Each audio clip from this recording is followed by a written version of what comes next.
All you'd have to do is bend over. Hello, hello.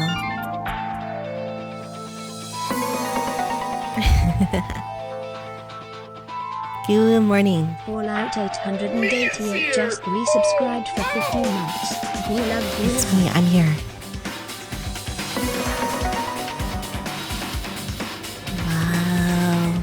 Jugalan_ just gifted 20 subs. 20 subs? Bruh. Diamond Dragon 1985. Cheerdex 1500. Today is a good day. I got the greatest birthday present of all. 39 Oh today. my God. The Rockies won today. They beat the Phillies. While the Rangers beat the Twins as well. Bruh, what I the can still heck? say I have bragging rights. The Rangers got swept by the worst team in baseball. What a great birthday. The only shit part is I have to work tonight. You peeps, oh my god, what the heck? Cubit_Blair just gifted 20 subs. Happy birthday, Mr. Dragon. Thank you for the... You're not supposed to give me money on your birthday. Again, that's not how it works.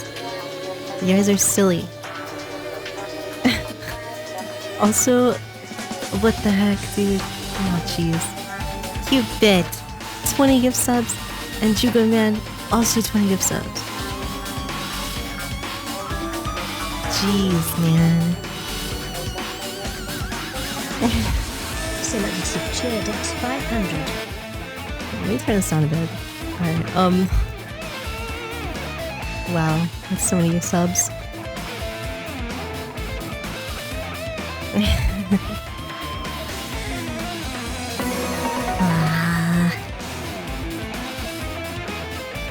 AL gifted a tier 1 sub to Lucari Oiskul 63. They have given 1,611 gift subs in the channel. A_Aerith gift sub and Sally's Fantasy 14, 500 bits. Thank you, very kind peeps. You guys are so kind. Opus of Roads, Crystal Spark, Seraphine, Mr. Goat, Lucario, Mr. Blazer, Mr. Sentinel, Hokkaido. I don't know who that Dennis 120s just gifted 1 subs. And Peggers. Mr. Dennis, gift sub, thank you.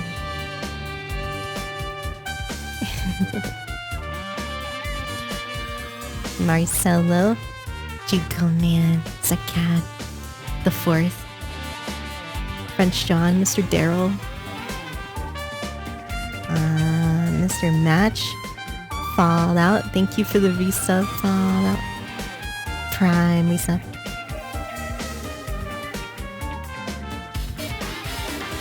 Mark Jack, Mr. Insanity, Mr. Xylophone, Mr. Void, Mr. Bagel. Yeah, the game's really good. I'm glad you enjoyed it. Feeling white.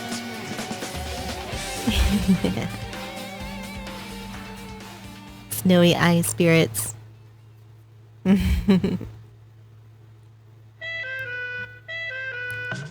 Boo-doo-doo. Oh yeah, French John, we got your Trumpy sounds. I don't know why you have more Trumpy sounds.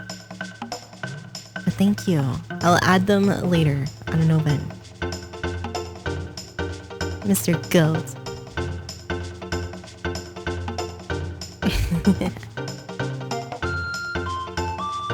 Doop doop doop boop boop.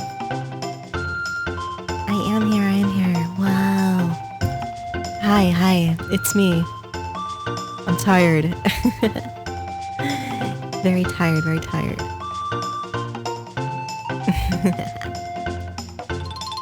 Thank you. My peeps. Heliokami. Roar. XD. Ashigaru.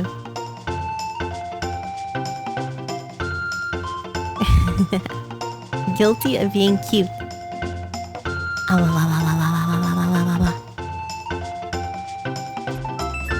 Yeah, we're playing more Phoenix Wright today, which is exciting. You know, we love it. We love Phoenix Wright. The third case, which is usually the filler case, it's actually pretty good in this one. Formula. Number formula.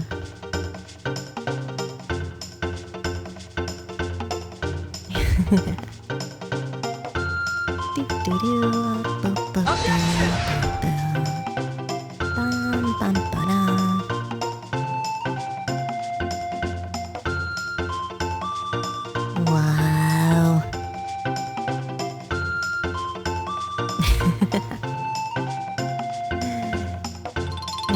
I am Mr. Goat. When has there been a third mediocre case? Bruh. The second game's third case is awful. If it's the clown one, I'm pretty sure it is the clown one, and that one is terrible. Miserable. Miss Lily, what is this emote? Second for cheer Dex 200. Where is my husband? Godo group lead. Alright, this might be the worst emote we've ever gotten. What the fuck is this? It looks like something from like Five Nights from Freddy's. Oh my god. Oh, I also got level 4 though.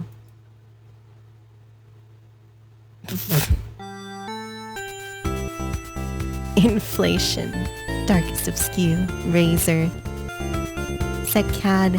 Thank you for the 200 bits. Shirogami.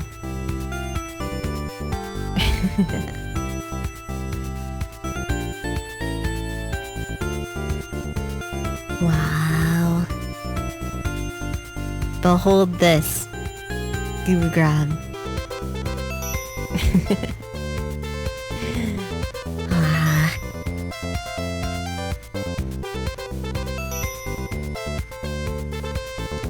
It's a lovely Sunday night. I think you're on the same rotation as me, yeah, probably. Hokkaido.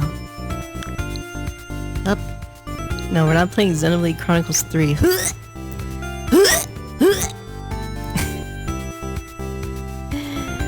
Oh, Aerith, you're gonna buy the exact same keyboard and it's gonna break within 2 months again.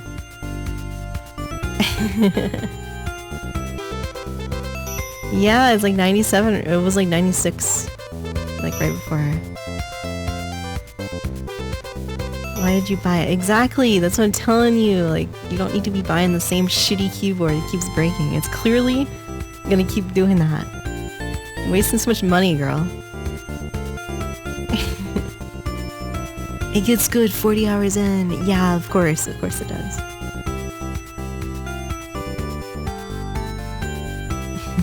Oh, why did I buy Xenoblade 3? Because I thought it was gonna be, you know, I thought it could be actually good, but turns out it wasn't good. I'll play it at some point. I played like an hour of it and I was like, wow, it's just more Xenoblade 2. Wow, cool.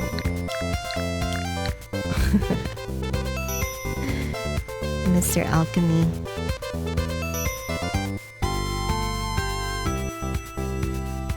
Yeah, it suffers same issues. Pretty much, yeah. Ah. It's a lovely day to be an attorney, right?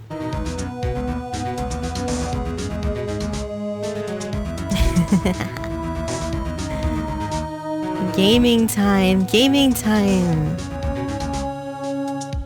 Win through compromise. Alec Grandpa, bad boy. You're a bad boy.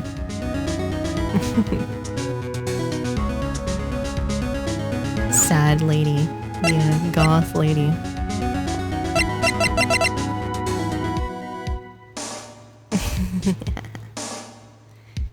You started without everyone. I like how last night you were like, oh, I don't want to be left out, so I'm gonna leave everybody out today. Bruh. Alright, let's see here. I think I need to just talk to her, right? Yeah, okay. We're deep in the third case right now. Rad on, rad off. We're in Tender Lender, and then we have the Goth Girl. I'm kind of curious about your company, Tender Lender. With the warm and friendly atmosphere we expect from a family-sized business. Is Arafine just resubscribed? You invited me when I was asleep. This is why, I don't know, this is why Terraria is not going to be great. It's not like a game like Minecraft where you can pick up and play. If you miss a session, you're going to be like so far behind in the progression because that game has so much progression. Seraphine, thank you. Thank you for the Prime resub.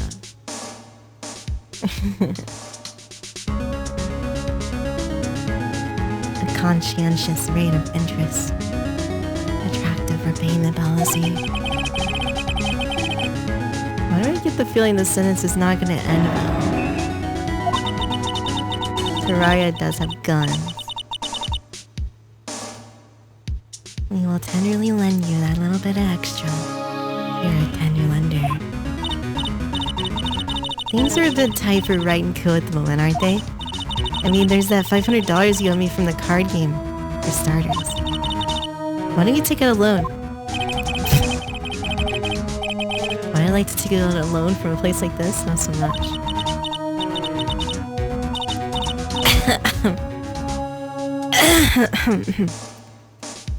Oh my god, my throat. My throat. It's dying. Tender lender is on your side. Let's see I'm late with my repayment. What happens then? I'm gonna give you more coffee. Strong coffee. Wow.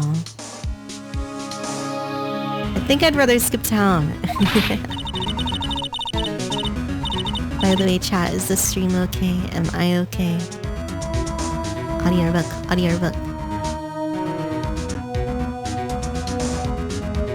Just remember, I can make strong coffee too, Nick. Strong tea as well. Fox McCloud. Giga okay. Yeah, incredible. Great.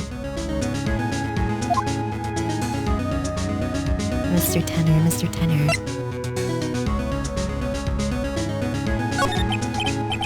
So, do you know about the incident we're investigating? What incident? A man was poisoned in the restaurant just near here. That incident. Hokkaido. Your name's so fun to say. I don't know why. I was here that day with the manager. The manager being the tiger? Fiorio Tigre. What the fuck? That's where the tiger thing comes from. Hurry up and find out more about him. Okay. The head of the Tender Lender Loan Company, also known as the Tiger. Mega Voyager. Can I ask you about the tiger? I mean, Mr. Tigre. Cookie. Mr. Ark. How do you like my cookies? I make them myself. Go ahead, Nick. The honor is all yours. No, ladies first, Maya. He. No matter how I look at this, I just don't get it. What are the tiger and the scary girl doing working together? We are lovers. What? I own Don Tigre with my life. He's the one who saved me. Tiger saved you. Please address him properly as Don Tigre. secret. Bro, okay. Saved her life? Would you like to know how that happened? I'm very frail. Just recently I died once. What? You died? No Jaime again. Yeah, I know, right? Oh, look, there's Jaime. About 4 months ago. Doctor said to abandon all hope. Guess they were expecting her to take a boat ride across the river Styx. Domo arigato, Mr. Roboto. Domo domo. Domo domo. He saved me. Gave up everything. When I found out what he had done for me, I was happy. What the heck? What the heck? No offense, but I'm finding that a little hard to believe. Said I'd pay him back with my life by serving him coffee. I wonder what's in her coffee. Is that why you've got that bandage around your head? That's... Yes. Or maybe it's just an accessory. After the operation. Just a little injury. Fatal injury. Okay. Maya just suffered one herself by the sound of it. That's the injury you were talking about before when you said you died. Oh, fuck. Yeah! 4 cocks?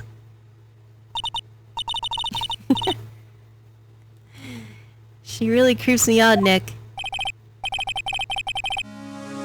Same here, but we gotta find the truth.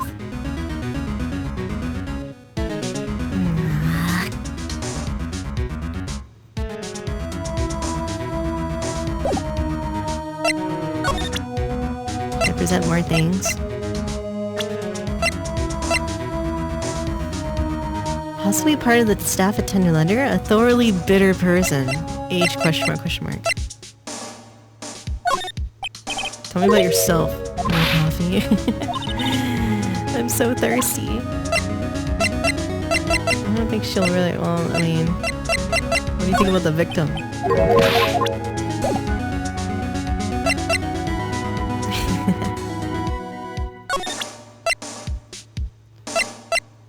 Well, I could just check to see what... I don't think I'm gonna be able to do it yet, though. I feel like I need to do her last. I probably need to do Robot Lady first.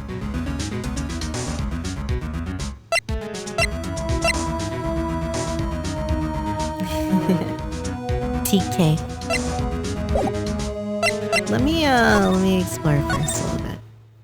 Oh, okay, something new here. There he is! Old Seedy's back feeding the pigeons again. Oh boy, my favorite. Take this and this! Get on my park! Like I thought, he's really mad. Also, the scooter's there. Again. Keep your head down, let's sneak away while we can. Hello, old man. Hello.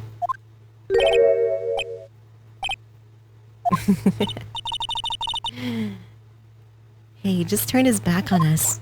Hello. Not surprised. But I really hurt his pride in court this morning.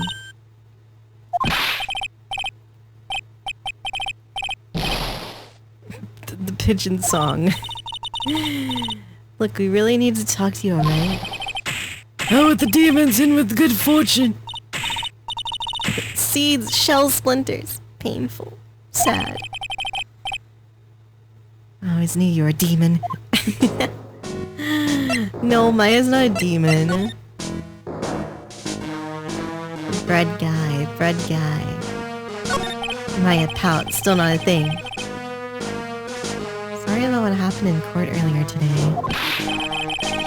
I mean, I'll be talking about me back behind my back now. Dirty old man who was so busy looking at the servant girl's ass. Oh my god. Oh, I don't see it. It's not on mine. That's weird. Degenerate male. What if I refresh my chat? See if that works. Nope. Well, fuck me, I guess.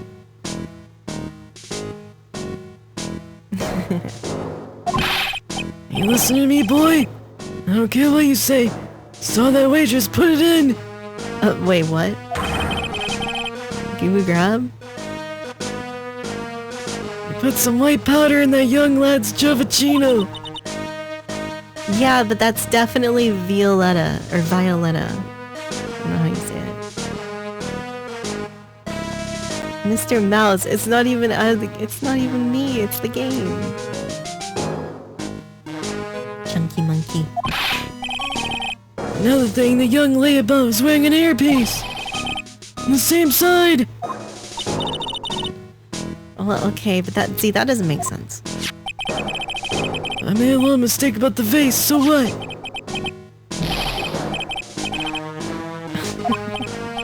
Okay, take it easy, bud. Don't tell me to take it easy, bro! Motherfucker! You said you were a craftsman, right? Modern world casts honest craftsmen like me aside. Etuka. Surely it's not that. Come from a long line of craftsmen. Right back to the time of the shotguns. Wait, shoguns. The time of the shotguns.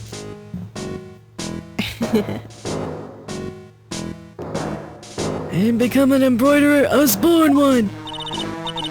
I'm kind of in the same situation myself. I wanted to stick my fingers up that ass! Oh my god. So did you want to become a lawyer when you were young? I don't think that's quite it, Maya. I think he's just in a bad mood. Got a tsunami of frustration inside and it's ready to burst out! If you know what I mean. Ready or not, here I come. Okay. If we let him start rambling now, we might never shut him up. Cut in. Fuck him. We got places to go, things to check and other stuff. Maybe another time. Whatever, just don't forget. This girl right here is really looking forward to hearing it all honest. What? I never said that. Suck up all those frustrations, chat. The whole tsunami flooding your mouth.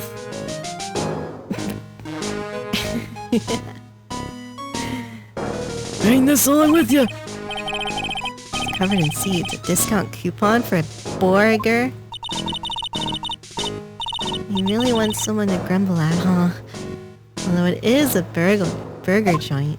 Well, I actually have to, like, listen to him.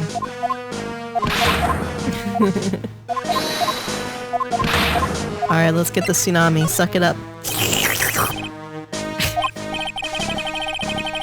There's not much call for craftsmen these days, huh? Of course not, you idiot! All I'm good for nowadays is running errands. Everyone takes advantage of the elderly. Buy some bread, Gramps. Take the dog for a walk, Granddad. Oh my god. Granddad. Buy some bread. That I can understand. What's the point of feeding some city pigeons? When people say what they mean, get lost. I'm just an inconvenience. At home, at the restaurant, I just don't get in the... or I just get in the way. Damn. Wait a minute, what did he just say? At home and at that restaurant?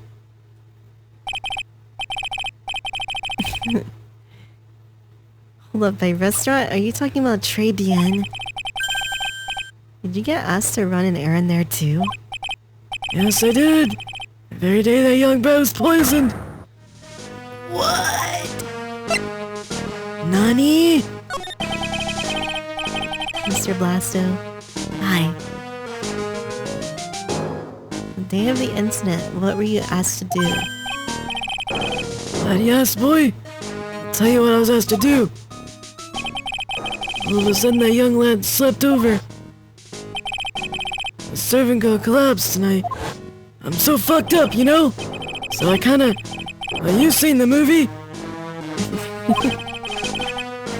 The owner shouted over to me. Call the police. Call them yourself, I should have said back, but I didn't think of it at the time. Did you end up calling the police? Like I said, I was in a bit of a daze. Call them on your cell phone? I look like I have one of those fucking things. I'm looking for a payphone, of course. I went looking for one. Couldn't find one right away. Waited around for 5 minutes. 5 minutes? 5 minutes after the incident happened. The owner was on his own. Why didn't you mention this in court this morning? I would have if you give me a chance.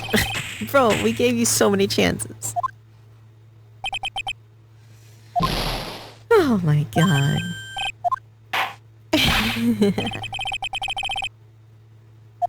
Like, there is a phone in the room, isn't there? You could have at least told us before we got to court. Is it really that important that Mr. Kudo was the one who called the police?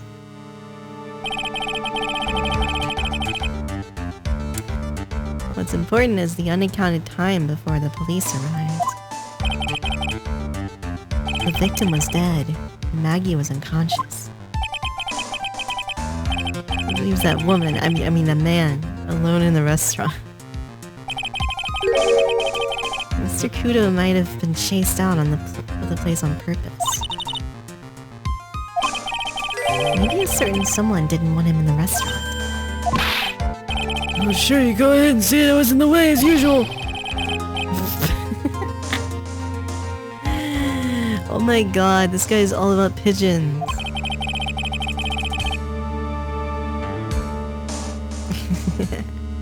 We need to get more details about what exactly happened from Maggie and from Mr. Armstrong.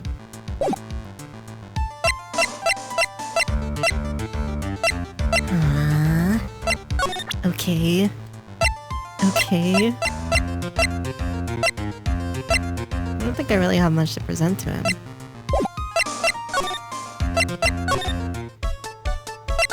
Tribune.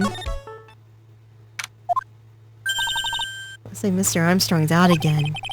The place is open for business. Can't have an open restaurant without a chef? Oh, my fault, Nick. Don't take it out on me. Aww. Only a couple of minutes after the incident happened, Mr. Kudo left the scene, leaving Mr. Armstrong here alone. Missing when we need to talk to him the most. Maybe he's trying to avoid us on purpose. French John, are you trying to avoid me on purpose? Maggie. Oh, you're alive. They finished questioning you? Wasn't it just unbelievable in court today, sir? I'm gonna stay up all night and blog about everything that happened.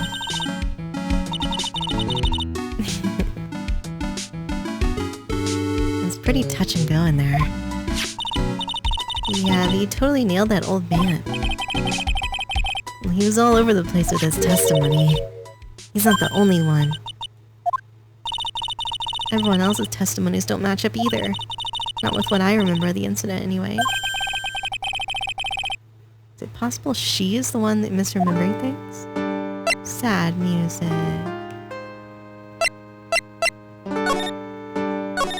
Contradict. You know how you said that everyone else provided testimony that doesn't match up with what you said? Yep.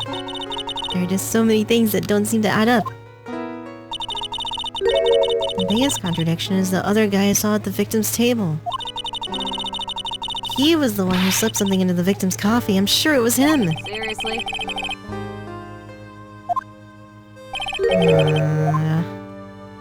Mr. Kudo says it was the waitress.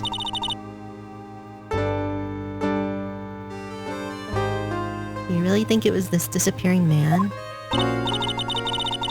He's not the only thing disappeared. The CD vanished as well. You know, the CD with the writing on it. Yeah, MC Screwdriver. No. MC Bomber. They never did find that CD at the crime scene. Or the victim's medication. Yeah, that's weird. It's getting way too complicated. For real. He said he passed out when the victim Glenn Elg collapsed, right? I used to be a cop. When I came to, the restaurant was buzzing with police and all this sticky stuff was on me. Before I knew what was going on, they arrested me, sir. Mr. Penis. Between the time the victim collapsed and the time the police arrived on the scene, I have no idea what went on at Tribune.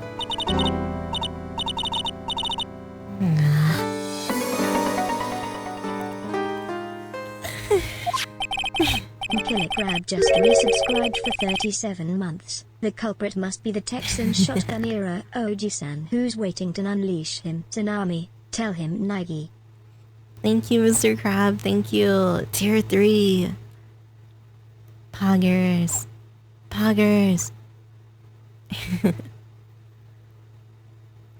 The other waitress, the old man from the park, was pretty much chased... Or the other witness. Pretty much chased out of the picture. Old CD wasn't inside the restaurant because he was told to go to call the police. You, Maggie, were unconscious. That means Mr. Armstrong was alone in the restaurant for a brief period of time. You don't think Mr. Armstrong set me up, do you? Well, I mean, I don't know, maybe. It's like the master biting the paw of the dog that it feeds. I mean, wait, honestly, what? who does that? The old man said it as much when we spoke with him earlier. Things that man don't add up with for some reason, sir. Maggie looks like she's trying to figure something out. Maybe we should ask Maggie exactly what she knows about old CD. Yeah. Oh, I didn't hit present. It's kind of annoying. Bark! Bark! Bark, bark, bark, bark. Ruff! I feel much better about the trial this morning. Oh. Oh, here we go. It was like forever since I saw a witness as slippery as that old man. He's not really that bad of an old man, though. I feel a bit uneasy. Thought you just said you felt much better. If there's something on your mind, you gotta tell us. Especially if it has anything to do with Mr. Kudo. I'll spill it all.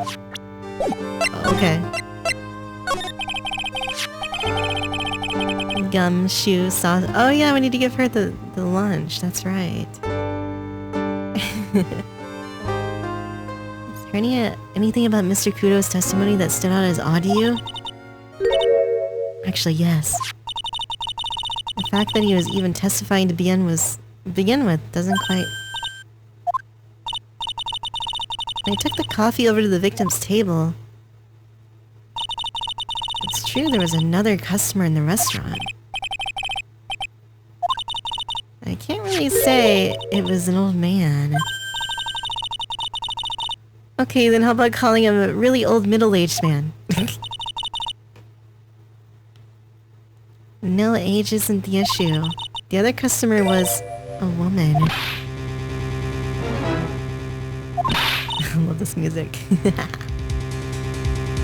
Violetta, huh? Probably. Probably. Dr_girl_friend just resubscribed for 5 months. Grew hype. Wow, Dr. Girlfriend, thank you. 5 months, 5 months. I'm not 100% sure, but I think so. What did this woman look like? She was sort of creepy. She had a kind of cackling laugh. Wow. Why do I get the feeling I've come across a woman like that recently? I present to you. The girl. Oh, okay, I guess not.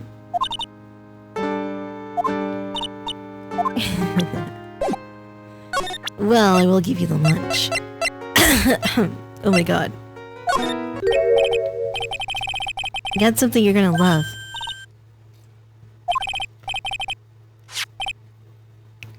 A lunchbox with many weenies. Can't believe it. Thank you, sir. Did you make this just for me, Mr. Wright? Nah, it was Detective Gumshoe. Oh, yes. Detective Gumshoe. I was really worried about you. It looks like you put a lot of effort into making this. Can't accept it. Detention center rules. No gifts allowed, sir. Come on, Maggie. Don't be like that. The rules are the rules. They'll lock you up if you break them. When an ex-cop turned waitress says that, it seems a lot scarier. Anyway, I hate weenies. No, you don't. It's all yours, Maya. You can enjoy it with Mr. Wright. But... She's right. It's better than letting it go to waste. I guess so. Gumshoe's lunchbox eaten with Maya. Sad. That hit the spot. I love weenies. Nom nom nom nom nom nom nom nom nom nom nom nom nom nom nom. Nom nom nom nom nom nom nom nom nom nom. I'm glad I gave it to you then, sir.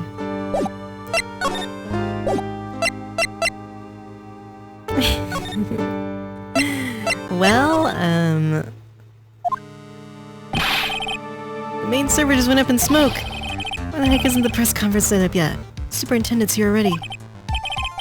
Yeah, and there's a problem with the internet too. I already told you to stop using your computer, Chief. I'm watching videos online. I'm catching up on my Asian soap operas. Bruh.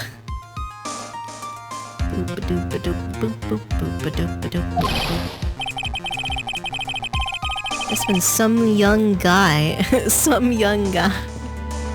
was about to confess to his son's hot-to-trot girlfriend. What? His son's girlfriend? Excuse me? Wow, this place is really buzzing. Something must be going down, something really big. What are you doing here, pal? Detective Gumshoe. Can't be here right now. You'll be roped into the briefing if you stay here. We got big problems here today. What's going on? It's a virus! A virus! There's a virus ripping through the precinct's computer system. Wow. Probably from Asian Princess.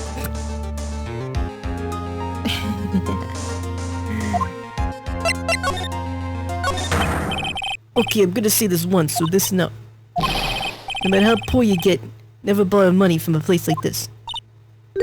Oh, okay. If you got money trouble, just go on a diet of instant noodles and hang in there. We're not thinking about borrowing money, detective. Well, let's see. Tender Linda is considered to be an even fishier than the average illegal loan shark. It seems they ran into trouble just recently. These guys have been pretty heavy-handed, culling in all their debts. Really? Don't go poking your nose around in the business, pal. You'll really regret it if you upset that lady. Wait a minute. What did he just say? That lady. Instant noodles are bad for you. Yeah, well... You do what you have to do, Mr. Goat.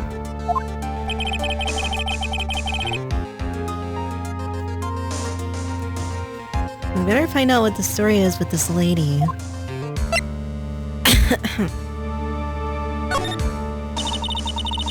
What exactly is a computer virus, Detective Gumshoe? I don't know. Look, I just go with the flow, right, pal? Yeah, I thought detectives are supposed to be someone knowledgeable. What's that face, pal? You think you know what a virus is? Well, Nick, do you? Computer virus? Yeah, something like COVID-19 or something. I'm gonna call you Dr. Wright from now on. Sounds pretty cool, don't you agree, Dr. Wright? I get the feeling they're making fun of me. I'm no expert, but I can at least explain the basics to the two of you. A virus is a program that gets inside a computer and causes damage. Damage? You mean it makes the machine go boom and explode? No, the damage is internal. Why are we explaining a computer virus right now? The inside goes boom. Imagine all the case data you've got stored on your PCs here in the station. The virus can wipe out all of that. That's the kind of damage I'm talking about. Maybe I take notes. Oh, that's scary. What's even more scary is that viruses are infectious. Most computers are connected together on a network. The virus can move from one machine to another over the network. The virus just keeps spreading faster and faster. Like a real virus, huh? Why would anyone want to make a program like that? Yeah, it takes ages to type in all the data. Why would you want to destroy it, pal? Too bad your ass People don't infect their own machines, bro. They send the virus to someone else. Okay. It's like you're sneezing on Mr. Godot so he catches a cold. Right, and then he wouldn't be able to turn up in court because he'd be too sick. You really shouldn't do stuff like that, Nick. It's wrong. What the heck? Hello, Candy Cane.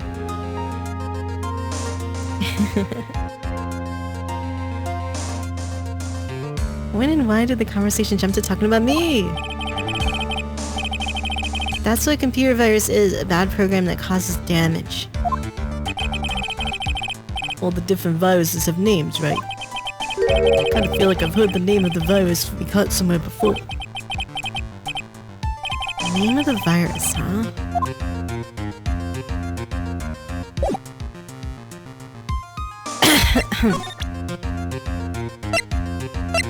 We don't have any virus name. What is this?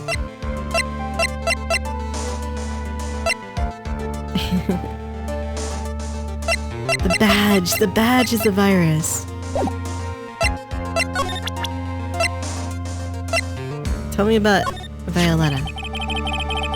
That's the girl who works over at Tinder Linda. I'm gonna stay away from you, away from her, okay, pal? She does look kind of unforgiving, doesn't she? That should be the least of your worries, pal. What could be worse?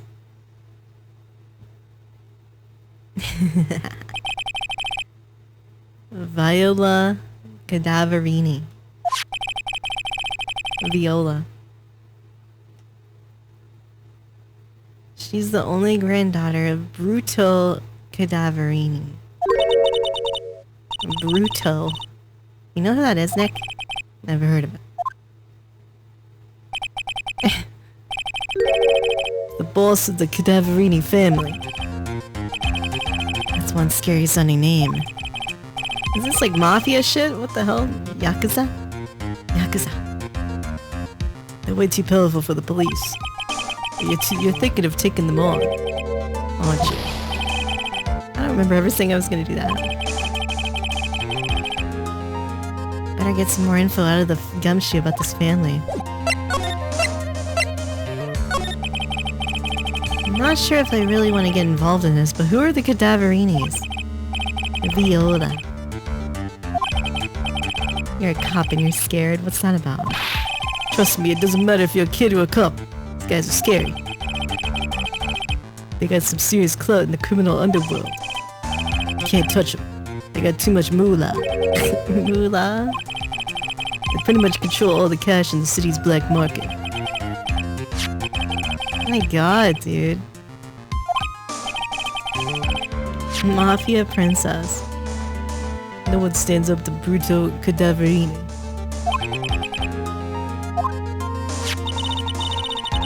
Viola is the granddaughter of some mafia boss?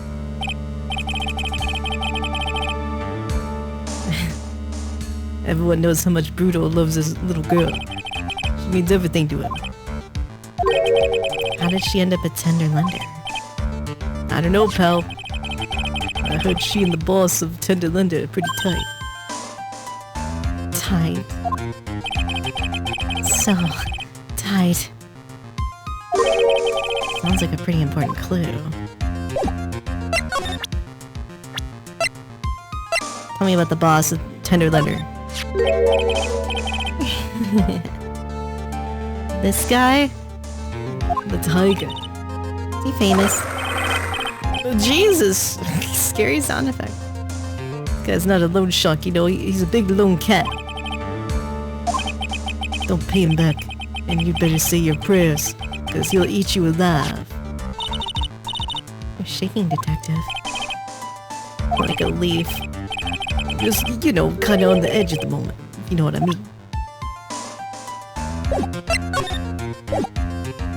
Okay. I didn't really get anything here. Wouldn't go flashing that photo around if I were you, pal. Bro, he's got like this massive scar on his head. That's scary, man. Get yourself in serious trouble.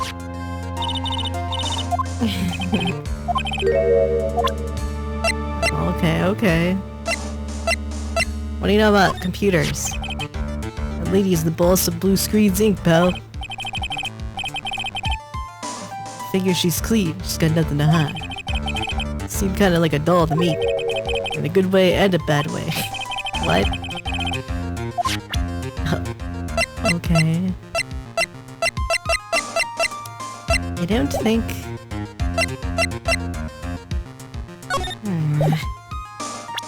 I didn't get anything out of that, but maybe I can go to Trivia now. Perhaps.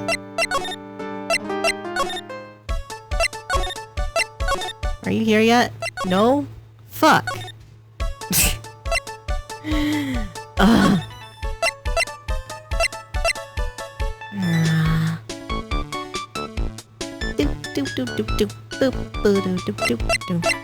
And I could do the... I don't... She wants something. What does she want? I forgot.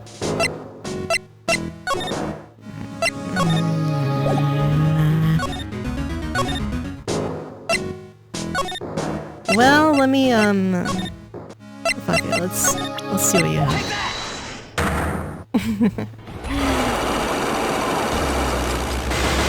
Floor Cox. Under that dress.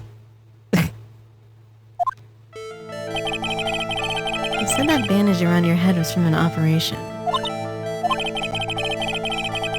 You also said you've suffered a fatal injury to the head.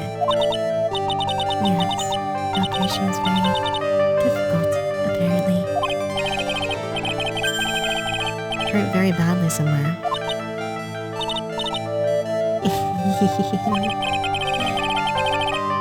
Okay, I don't have anything about the injury.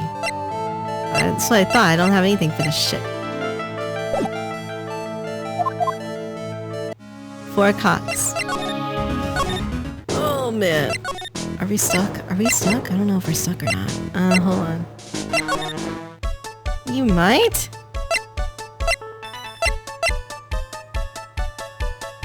Ah, car repair bill. Do do do do do. Boop boop boop boop boop. Boop boop boop boop boop. God, this music's too good. hold on. I'm just gonna try that. And live still in the darkness. Understandable.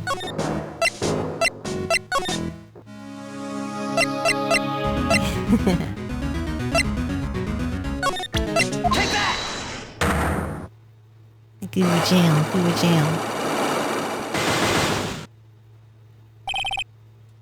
Alright, let's try this. Well, it works. From this, it seems pretty obvious that this car was involved in an accident. I didn't remember that because it was yesterday. This bill is made out to the Cadaverinis. I don't think I've ever introduced myself. Me.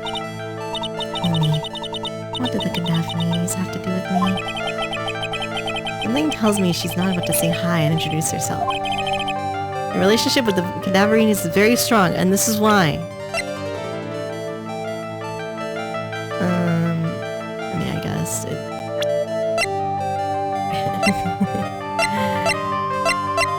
yeah, I'm just probably present this guy's profile. I'm trying. Okay. Mr. Mr. Ark. You sustained that injury in a traffic accident, didn't you? Oh, fuck. Happened about 4 months ago. Driving in one of the family cars. Someone pulled out in front of me. Whoa, whoa, it's him! It's a motorbike or something. I swear to try to avoid it, but...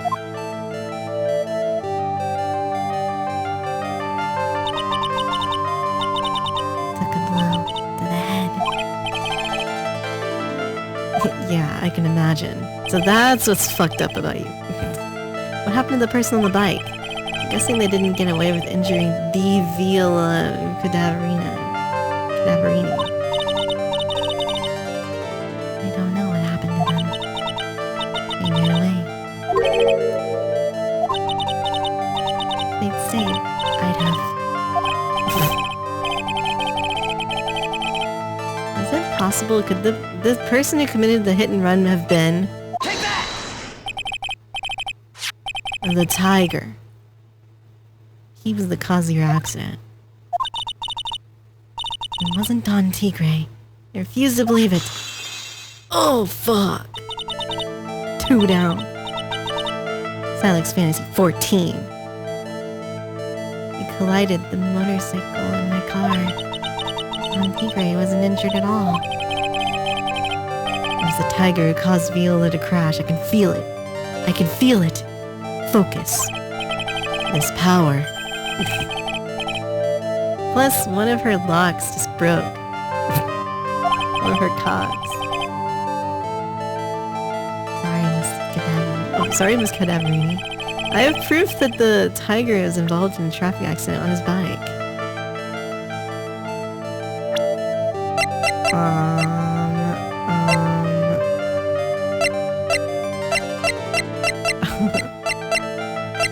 Talking about his beat up scooter? Take that!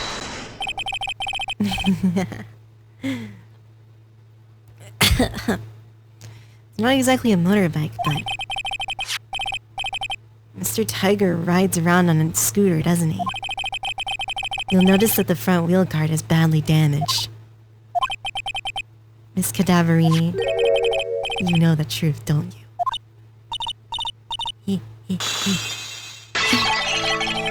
So Parabill was paid by Furio Tigre. The Cadaverinas have known for ages who caused the accident. It's possible, perhaps. Somewhere inside me, you know that may be true.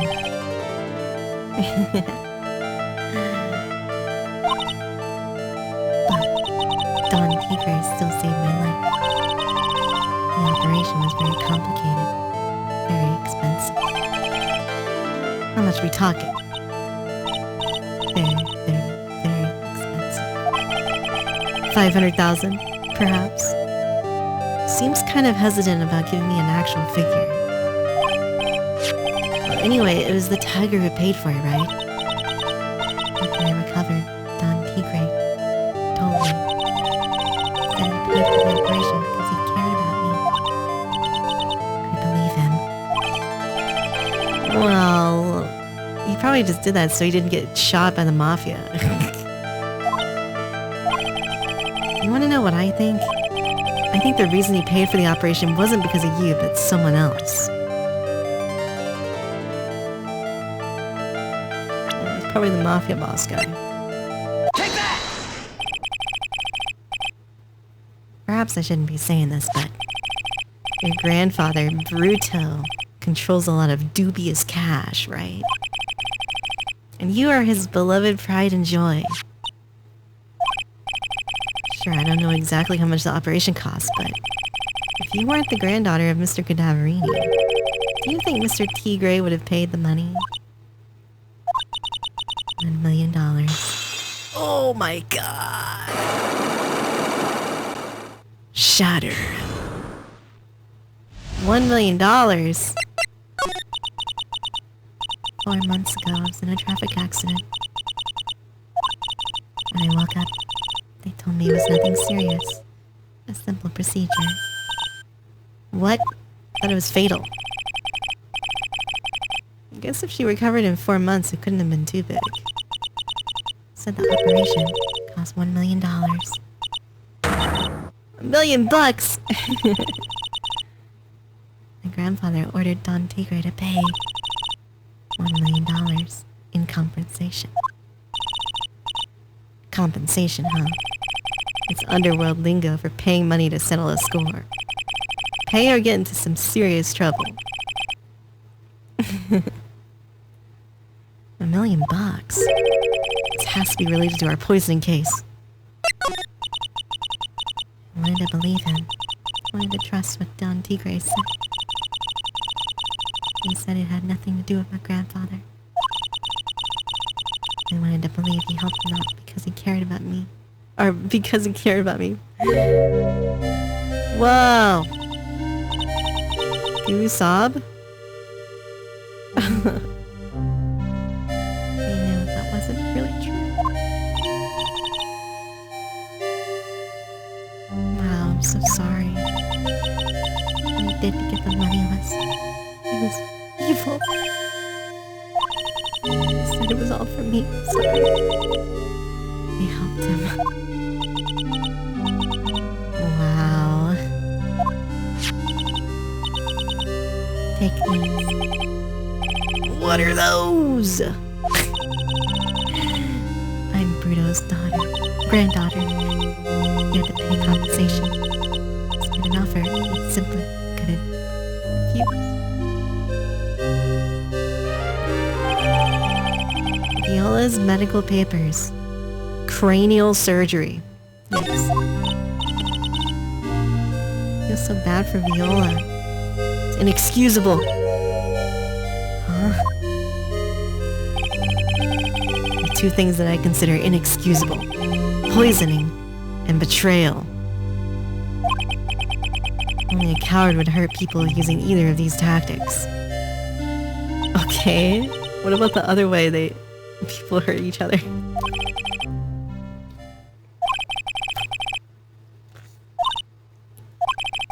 I won't need to convince Viola of anything else, so I guess I can get rid of this. Okay. Okay. Other ways are okay, yeah. Payment was due last year. I guess that makes sense. But he's late on his payment, so he needed the $500,000. Hello, Dust. And Cocksquire.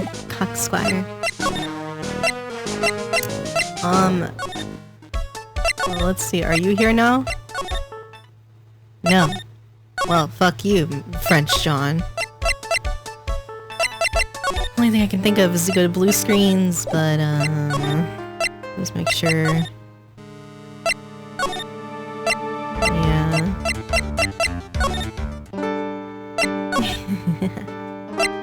Cocksquire.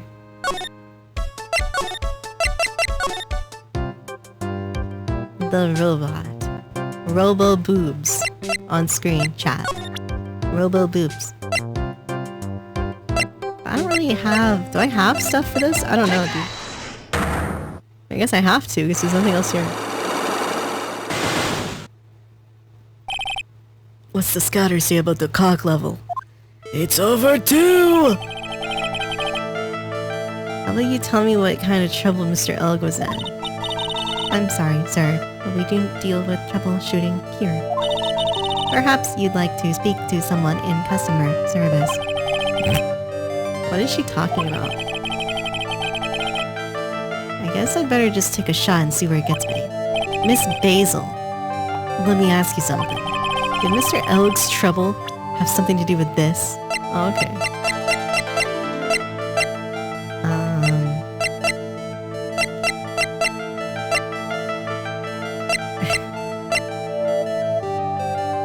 Okay, there's... I mean, I could do this.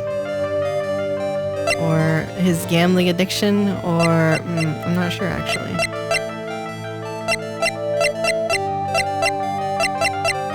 Robo boop, robo boop.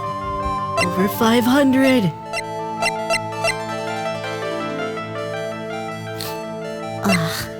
Let's see. Wow, we have like so much junk in here now, jeez. I'm gonna go with the over 5,000! Bunch of horse racing tickets, all losing ones. With that many tickets, you could get $1 at the recycling center. You good people are very, very bad. Cashing in on others' misfortunes is immoral. Stop sliding, that's so uncanny. Is that a whiff of hypocrisy I smell? Sniffer? What is the relevance of these tickets? The victim, Mr. Glenn Elg. He had a gambling habit, didn't he? I don't think that's a logical conclusion based on the facts. Everyone likes to go to the races from time to time. Yeah, but not everyone buys this many tickets. Anyway, I don't believe this proves anything on its own. Not through yet. Wasn't restricted to horse races, was it? Lottery ticket. Take that! The lottery, horse racing. He bought a lot of tickets and lost a lot of times. Gotta have hurt his wallet pretty bad, don't you think? Whoa, sweating android? Oh my god, look at her fucking suit. It's like going crazy. Maybe bad enough to be the cause of some pretty serious trouble, perhaps. No! You are right, Glenn did have a gambling habit. You good people must not follow his example. Trust me, even if I wanted to, I don't exactly have the money to buy any. True, same. If you win, there's no problem, is there? Glenn had a winning ticket, didn't he? For $500,000. Yeah, but he died right before he got to use it. Hard to imagine how he could have been in trouble then, isn't it? It's true that Mr. Elg won $500,000. But that was his first stroke of good luck. He was in deep trouble before that. Mr. Elg's real problem was with someone or something more terrifying and ferocious. Take that!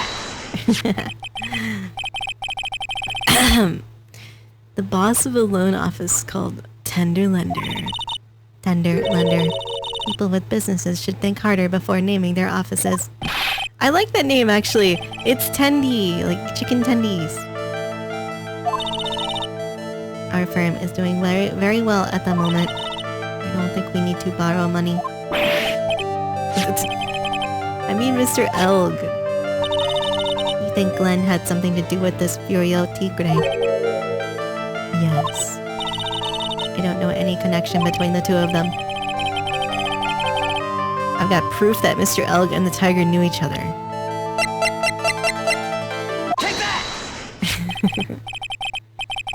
Furio Tigre, aka the Tiger, is the boss of a loan office called Tender Lender. This is who Mr. Elg met with on the day of his murder. The only thing a loan shark would talk with him about would be his debt. Shatter. It's true that Glenn had racked up quite a bit of debt from his gambling habit. About $100,000, I think. $100,000? But I heard he won the lottery, so he should have been in the clear. But he died. So the guy got lucky and won the lottery. But what if he hadn't won? What was his plan then? Sweaty girl. He said he would use his talents to repay the money. His talents? In fact, he was talking about programming. What computer program is worth $100,000? Perhaps you good people should leave so I can get back to my work.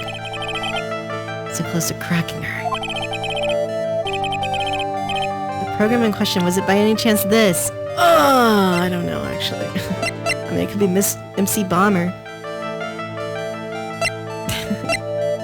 That's the only thing I have, I think. Damn it! I didn't think so. I need that from Gumshoe, but I don't know. Oh man. Alright, I need to come back, I think. Because I don't have no program, bro. Fuck.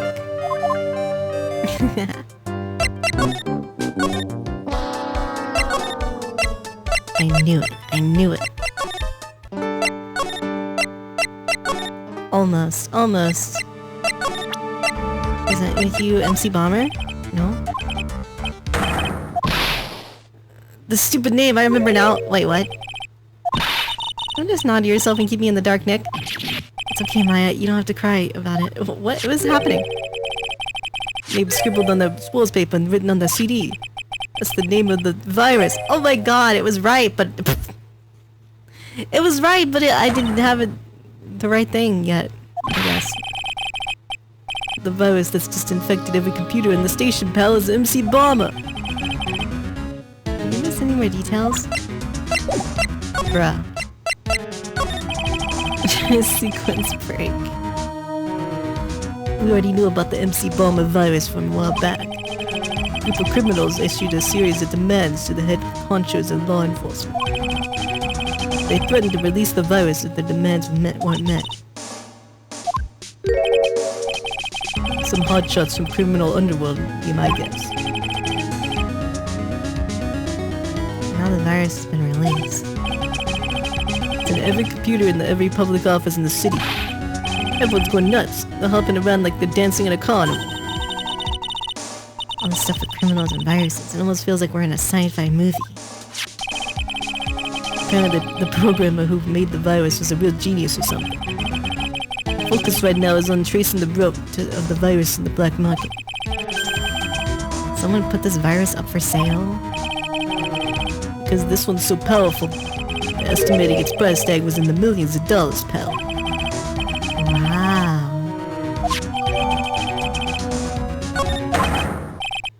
Can't believe it! I almost forgot the most important thing! You know, the lunchbox! How did everything go? Oh, yeah, about that. Mr. Soup. You remember the weenies? Yeah. How did my weenies taste when they went down the hatch? Well, it was delicious. Yeah, that's what she said? Oh, that's what we said. Don't worry about it, pal. I figured something would happen, so I came prepared. What do you mean? I made a jumbo lunchbox. Oh, do me a favor again, pal. Deliver this. Sure is a heavy burden. I can just imagine Maggie's little eyes sparkling with joy while she sucks on my weenus. Tell me we don't have to eat all of these too. I really can't eat anymore. Thanks, Gumshoe. Oh, she's not here anymore. Okay. Interesting. Well, I have the computer virus now. Take that!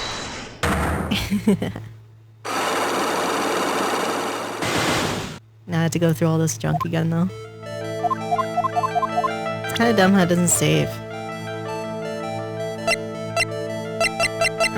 Horse racing. I guess you could probably put the lottery ticket and then the horse racing instead of the other way around. So probably makes sense. Take that! Shatter.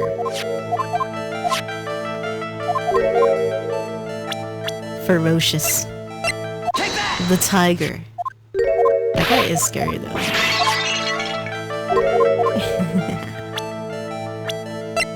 And the calendar. Got some like JoJo horse racing shit. Brew. MC Bomber. This is the virus that's infecting computers worldwide as we speak. MC Bomber. No. Shattered.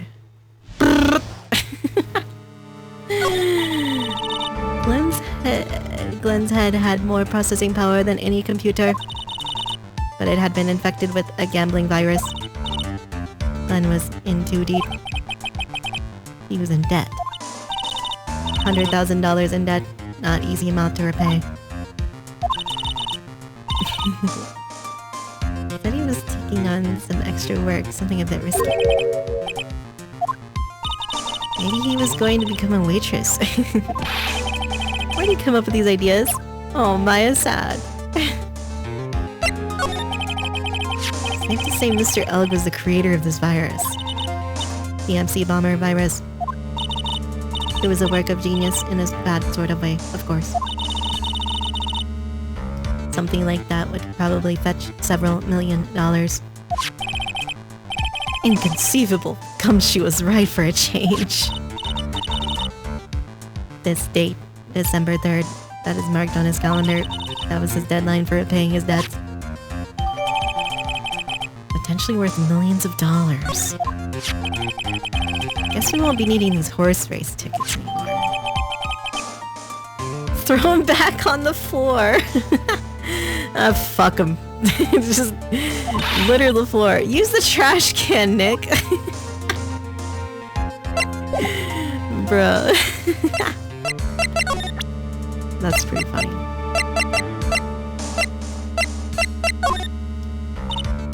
Okay, it's probably... Oh, that's Sparta. Yeah, this is Sparta. Huh? Oh. Oh, ask about Glenn Elg? Wait, I thought I already did that. Yeah, I remember that. Okay, I think I'm done with you. But surely Mr. Armstrong's here now. Okay, finally. French John. Bonjour. I've been waiting for you to return. Doop doop doop doop doop. Boop boop doop doop. Good timing. I was hoping to find you here. We'd like to ask you a few questions while he hasn't. Oh. What? It's him. Oh my god. Zinny Oop.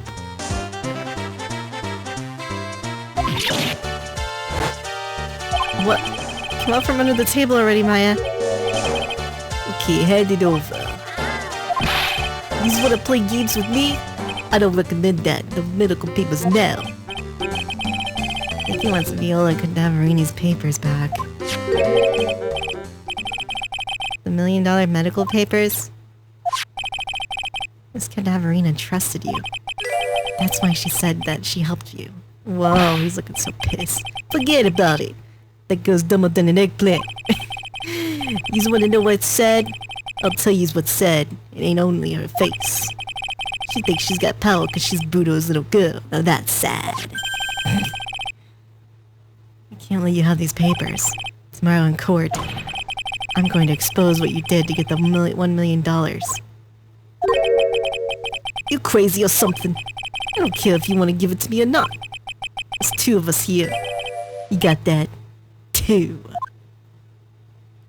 French John. Mr. Armstrong. Forgive me, désolé. I cannot argue with him. Damn! That really hurt. That all you got? I'll be taking those peoples now. Armstrong, get that lighter. Wait, what? Don't take it too hard, Phoenix Wright. I'm so stupid. I shouldn't have let my guard down. Is he gonna burn me alive? Oh no, he's burying the papers.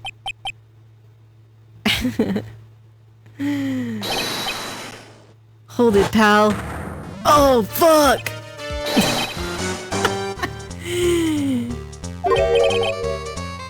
Detective, you think you're gonna stop me, copper? Beat it! Come on, Gumshoe, keep it together. You guys gotta get out of here. Leave this guy to me. Go, pal, take this. If you get hurt, who's gonna look after Maggie? Oh, this is fucking crazy. Holy shit. Wait, Nick, don't leave me behind! I'll get even with that guy tomorrow in court. Tender lender is going down. Whoa, whoa! This is crazy. Stone Cold Steve Austin. What? What? Tendy Lundy.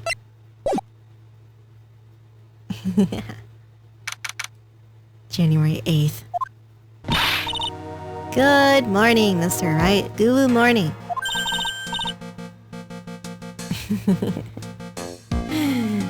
Good morning, Maggie. So what do you think is gonna happen today, sir? Yesterday's session didn't go so well and ended up on a giant mystery. It's true, and we still haven't solved a single part of it yet. Are you okay, Nick? Oh, yeah, of course. Of course I'm okay. Saw that little flash of doubt in your eyes. No, that wasn't doubt, that was, determination! Determination, the power of Undertale. You better get going to the defendant's seat. Roger. Don't let me down, Mr. Wright.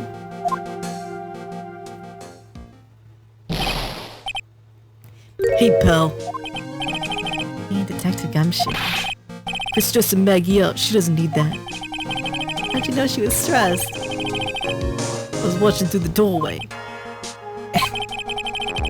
You look like you lost the case already. Show a bit of confidence, will you, pal? Here, maybe this'll help. Oh my god, it's the poison. Don't tell me you don't remember this thing. It doesn't look like one of those aromatherapy bottles. Yeah. I remember that. Oh my god, Mayan cute outfit! Maida! Cute. Sniffer. Finally got the analysis results back from the lab. Is it the poison? Afraid not, pal. Fuck. It's medication. Oh, it's the ear medication.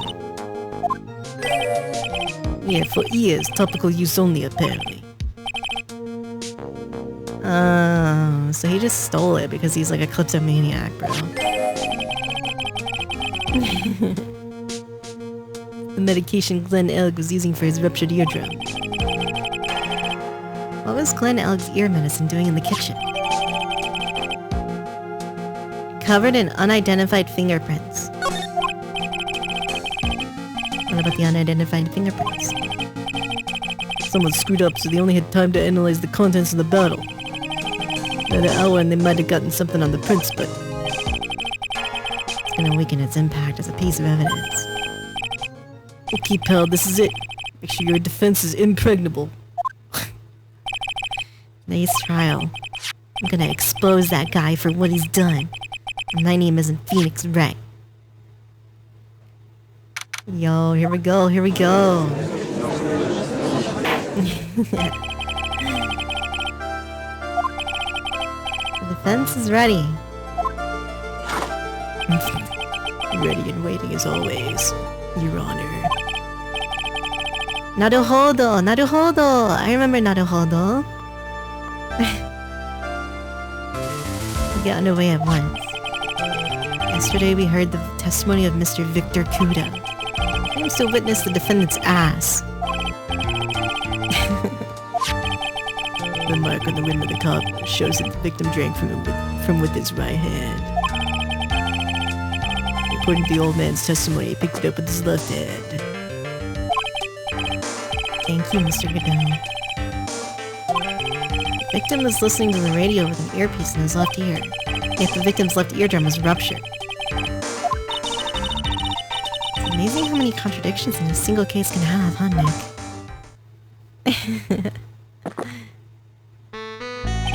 Oh man, the music. Allow me to enlighten you, Your Honor. The world, you see, keeps turning. Let's turn with it. You lost me already, Mr. Good. Don't let the mysteries of yesterday mystify you too. Only losers like that think like that. You gotta change with the times. That's one of my rules. Your rules. You know the answers to these riddles? The old guy wasn't just throwing seed in here. He was throwing us off the scent. Today I'll prove it.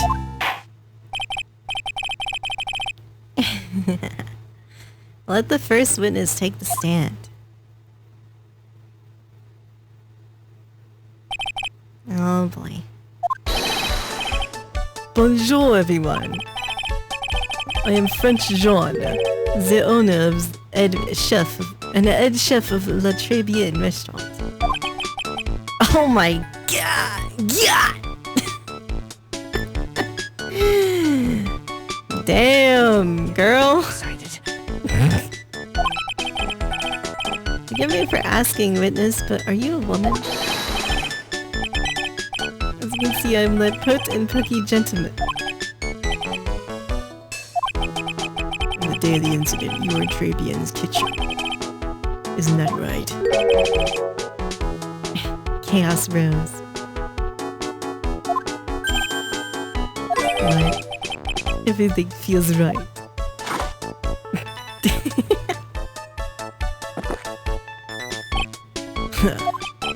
Wow, he's totally unfazed. Doesn't anything intimidate this guy?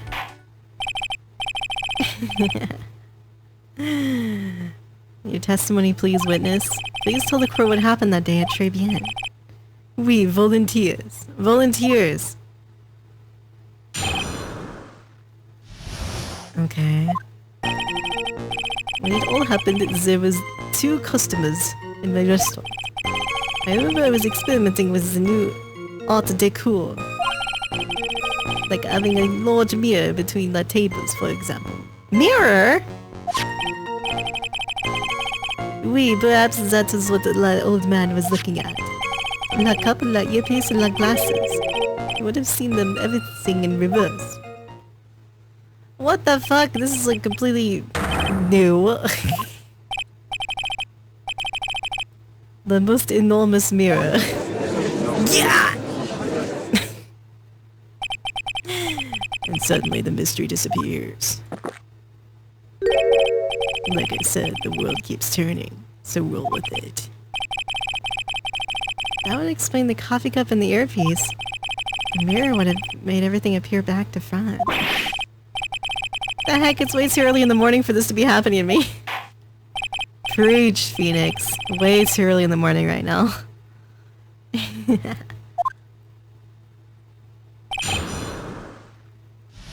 This is crazy, man.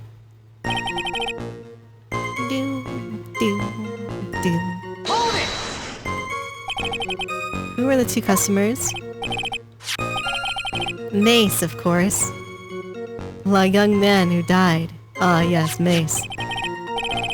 And the other, not so young gentleman. What about the other man Maggie says she saw at the table? Something tells me Mr. Armstrong isn't planning to disclose his existence. Need some hard evidence first before we can bring him up, huh? Guess we just have to try a different approach. You are experimenting with Art Deco? Deco. How come I never heard about that before today? You're not familiar with the language of interior design? Desk slam. Why didn't you tell the court about this before, you fuck? But I did just a few moments ago. Excuse me, Mr. Armstrong. It's Deco you mentioned. Are you referring to some sort of decoction? Oh yes, decock. Sure. Interior design, walls, ceilings, carpets, that kind of thing. That deco. Oh, it means decoration from Monster Hunter. Mia tries not saying cock challenge. Well, what can I say? I just love cock. And I know you do too, A_Aerith. Just trying to achieve a more effeminate look for my restaurant. This planning is the most bold remodeling of La Déco. Up! Big mirror, huh? Both! Both! French John, what's both mean? Something about 4 meters wide and, about 2 meters high.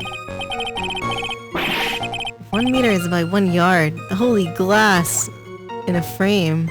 What? That's huge.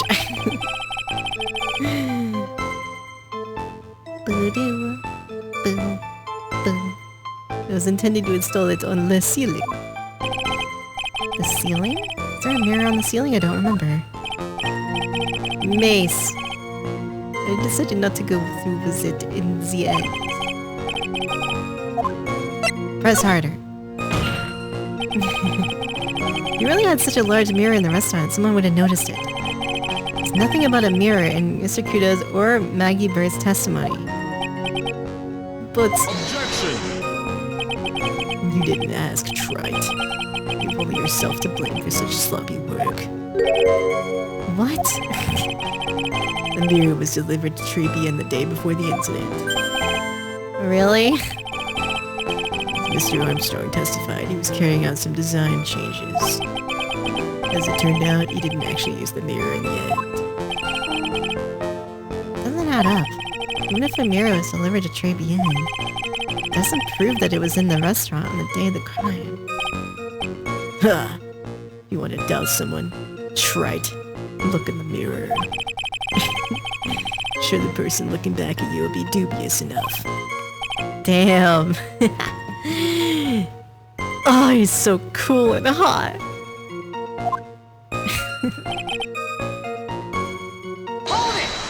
Do-do. I expect people to know the difference between a reflection and a real object. Objection! Normally, how does normality come into this?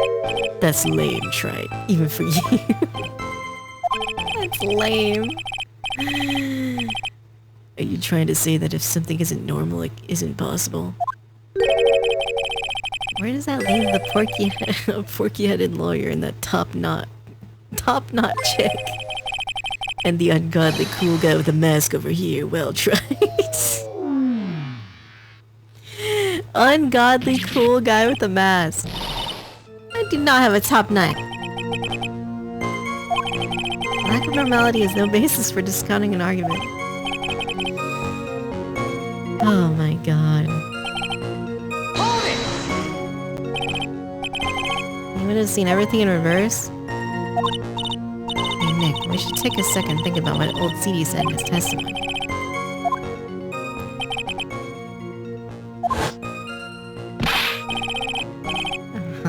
His left ear. Yeah. everything he said he saw on the left was actually on the right. Clears up all the problems of his testimony, I guess. Or does it? Kinda hard to believe everything's the fault of a mirror, but... would explain all the contradictions, but that just makes the situation worse for Maggie. There's gotta be something on that old man's testimony.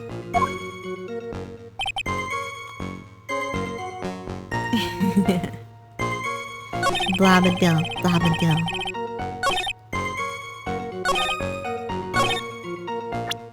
I mean, we have the picture thing and also the floor plans.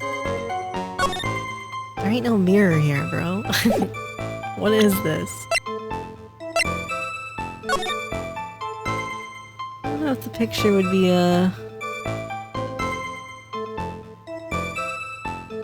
helpful or not.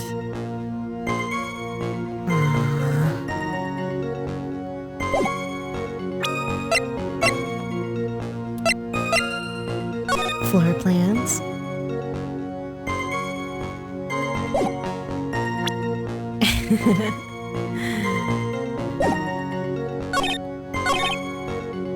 I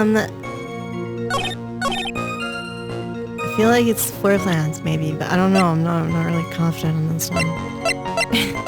Not very confident. Classic. Sounds just like me. Well...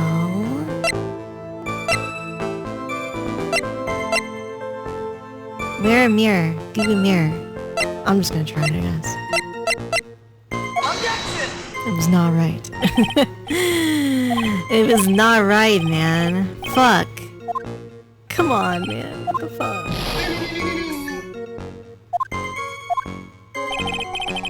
Use badge 2. Yeah, we haven't used badge 2 yet, have we?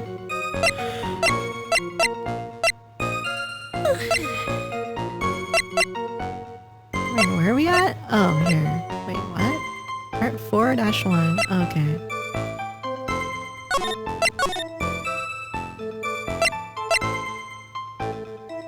Wait, part 4-2 trial.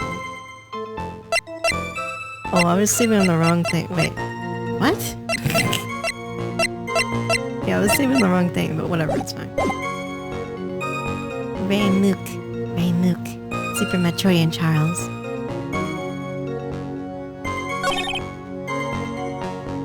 Perhaps that is what the old man is looking at. Cup, earpiece, and glasses.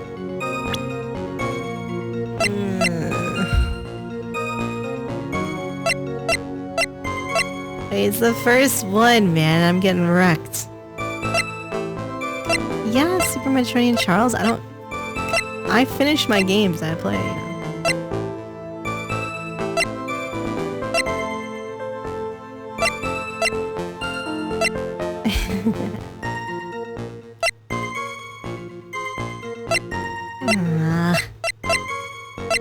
None of this stuff is useful right now. Portraits.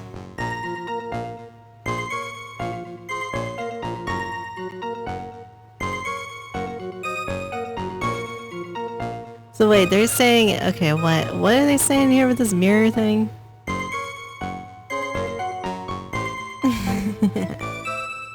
A cold burn. That's me.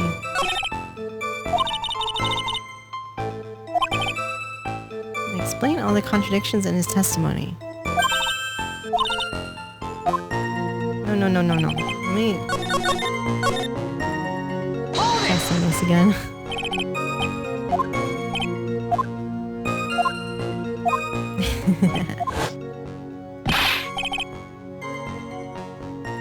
Well, he's saying they're on his left ear.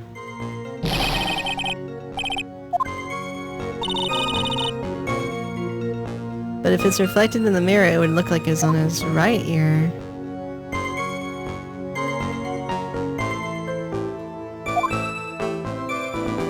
I think not. Oh, that's right on, right off? Whoa. Cute.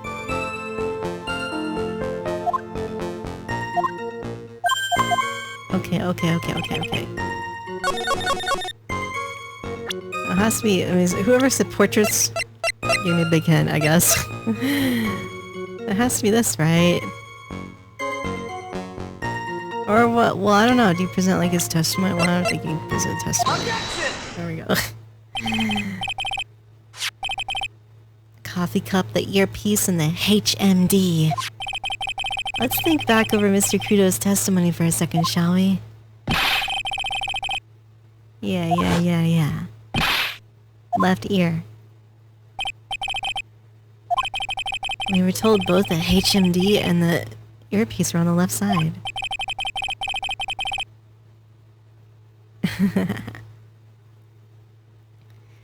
Now, if Mr. Kudo saw all that as a reflection in the mirror, means both the HMD and the earpiece were actually on the victim's right side. Exactement. Unfortunately, that's where we run into a monumental contradiction with the facts. Mr. Kudo really did see everything in a mirror. Why is it that the HMD is now on the wrong side of his head? Yeah!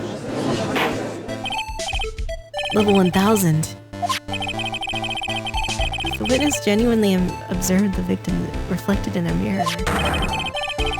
You would expect the victim's eyepiece to have been over his right eye. Objection!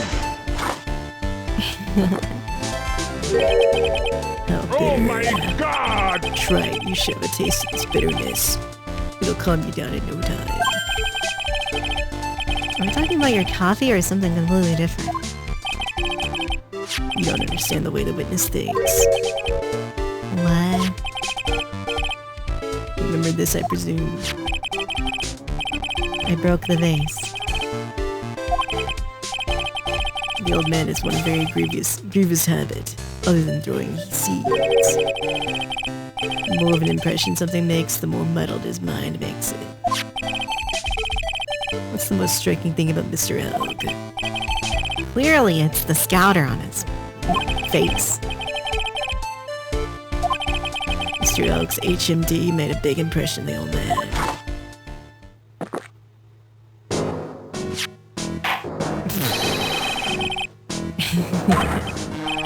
Oh yes, they were both on his left ear. His left ear! Okay. Well, try it. That's the worst but best impression of Kudo ever. Wow, I really thought he was old CD for a minute there. Let's agree that yesterday's witness was irresponsibly rash. Bad luck, Nick. Looks like the boil on a contradiction you found is just a rash. That... Don't say the word boil, it's fucking disgusting. A mirror can't be beaten by a handful of seeds, nor can a lie. What exactly was the old man looking at? Fill us in, Mr. Armstrong. We're all ears. I can explain. If you will look at the plans of the restaurant. Yeah, I showed those to you.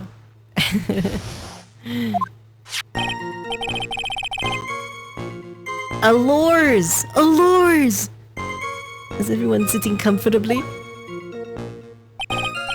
The mirror, it was in the middle of the restaurant, dividing the two halves.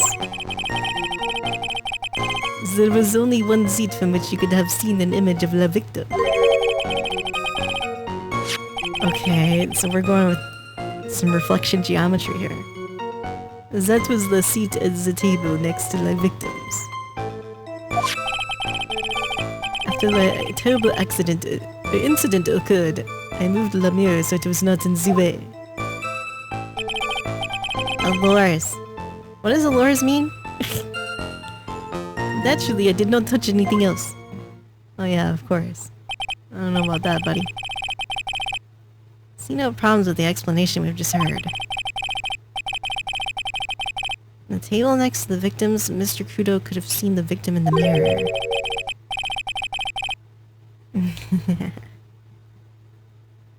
What a naughty little coquette. Naughty little coquette. Any naughty little coquettes in chat? Hello, Lewin. Don't worry about it. Garvey Gravy, you're here. Yeah. Change your about me? What? To what? Huh? Nani?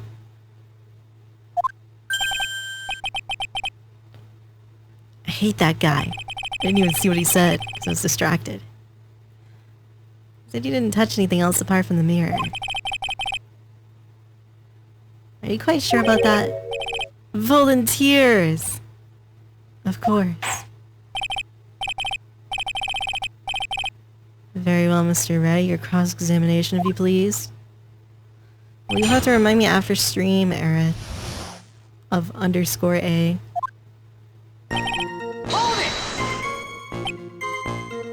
The mirror was here. We? Really?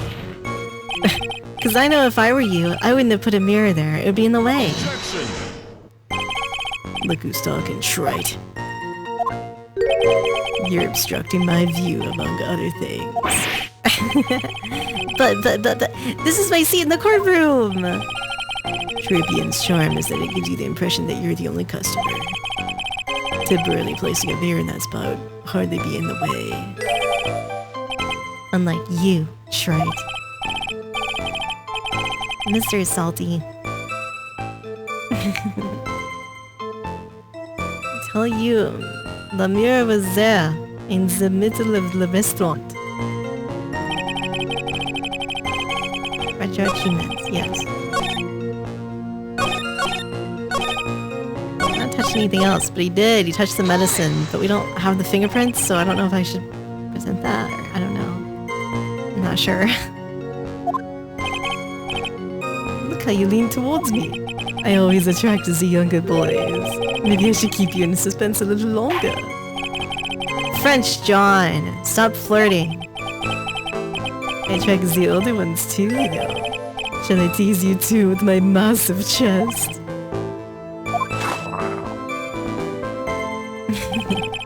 I'm already seeing a very hot someone, so I'm afraid you'll be waiting for a long time. Whoa, you have? I bet she has mocha cream skin and cappuccino perfume.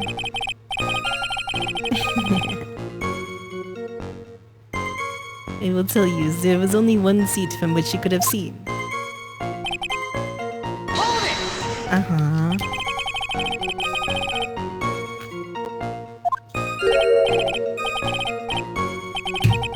Mace. Grievous. Change your name again. It is obvious, not? If you look at the plans, you will understand.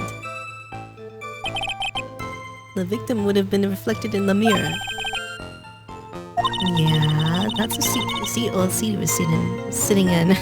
That's the seat old Sadie was sitting in on that day. When the poisoning happened. The old man was sitting at the table next to the victim. Why does that seem kind of odd?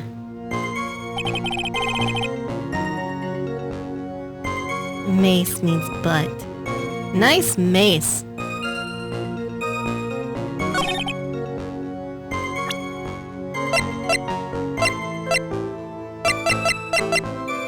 I feel like it's gotta be like the photo maybe, but I don't know at the same time.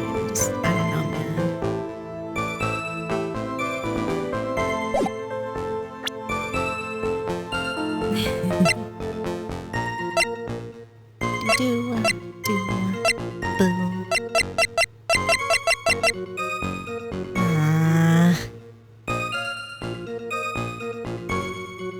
Oh no, I'm gonna keep pressing.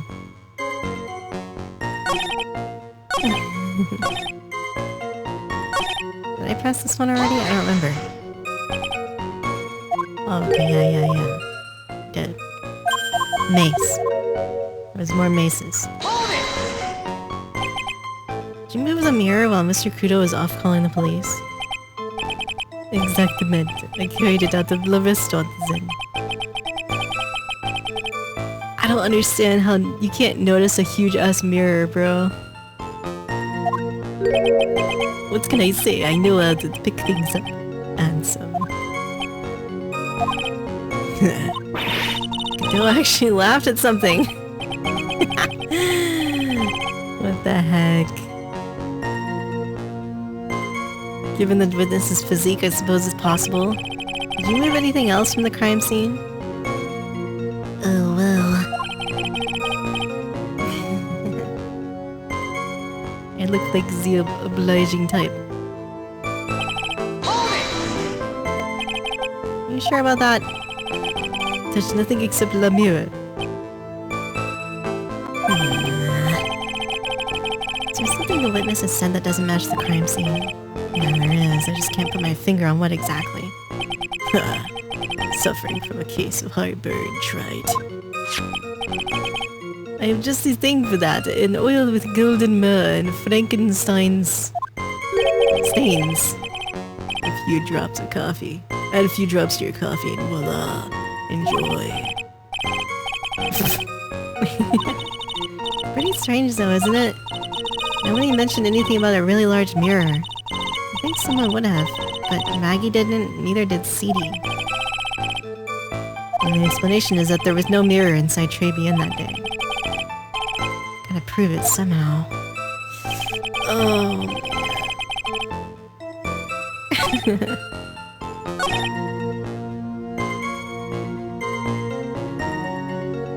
Gotta prove it somehow. This is hard.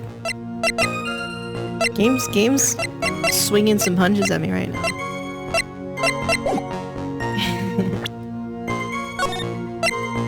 Thick.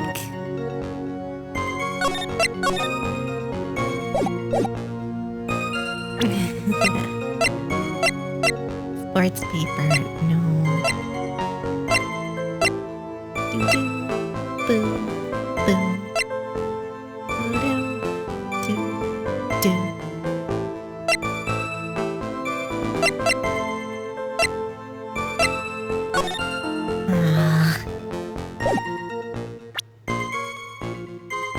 Probably badge. You're right, it probably is. It's gotta be the badge.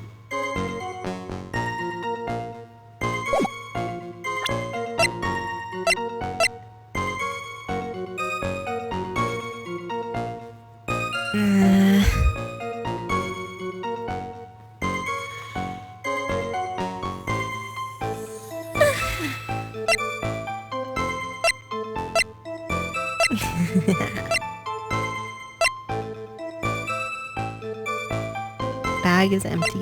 I don't know, man. I have no idea of this. This is hard. I ain't got a clue.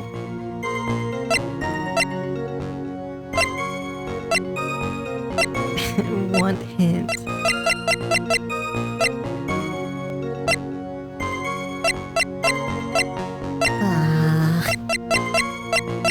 It's gotta be either the floor plans or the photo, 'cause it's the only thing that is about... I think, anyway. The only thing that talks about the room itself. Check photo. I'm checking. I've checked the photo many times.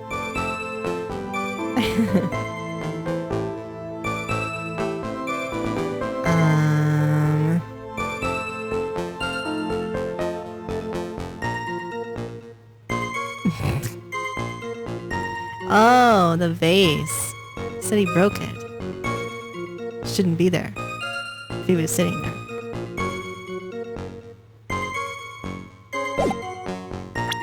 Okay.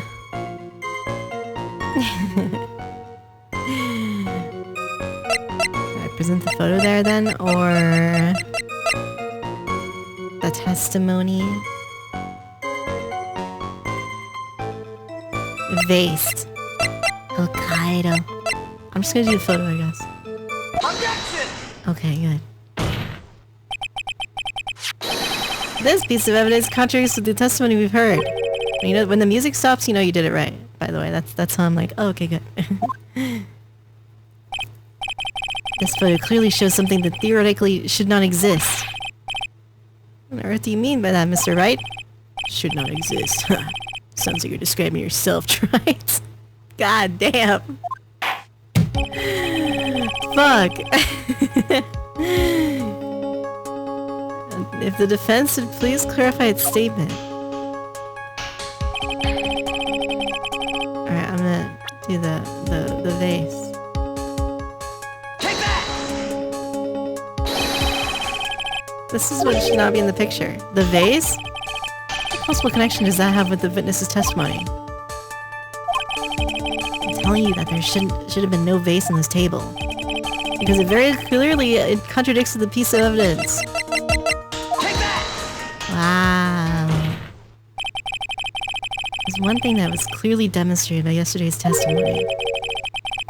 Mr. Kudo broke the vase that was on the table where he was sitting.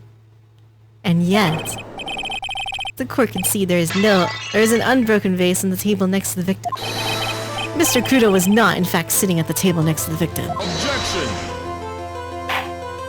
I love it when their big-ass picture appears on the screen. It's so good. Don't be an idiot, Wright. It's impossible. Steve's the only one Kudo could have been seeing the victim's reflection from. Exactly. There's only one conclusion we can draw from this contradiction. There was no mirror. Your testimony, Mr. Armstrong, is bullshit! Mandu fondue! Oh, omelette du fondue, mirage! Wait, what is it? No. That's not right. Don't try to confuse the court, right? Obviously, the witness cleaned up the vase.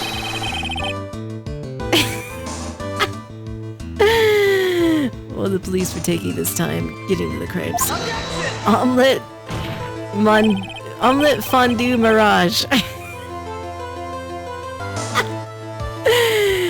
You have fondue with your omelet, right? Mr. Armstrong already testified to the contrary in his own words. I did not touch anything else except the mirror.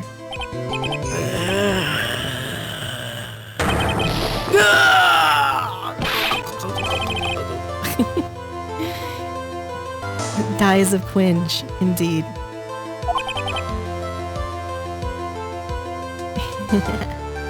You're gonna make the French people riot. Cannon's not even here.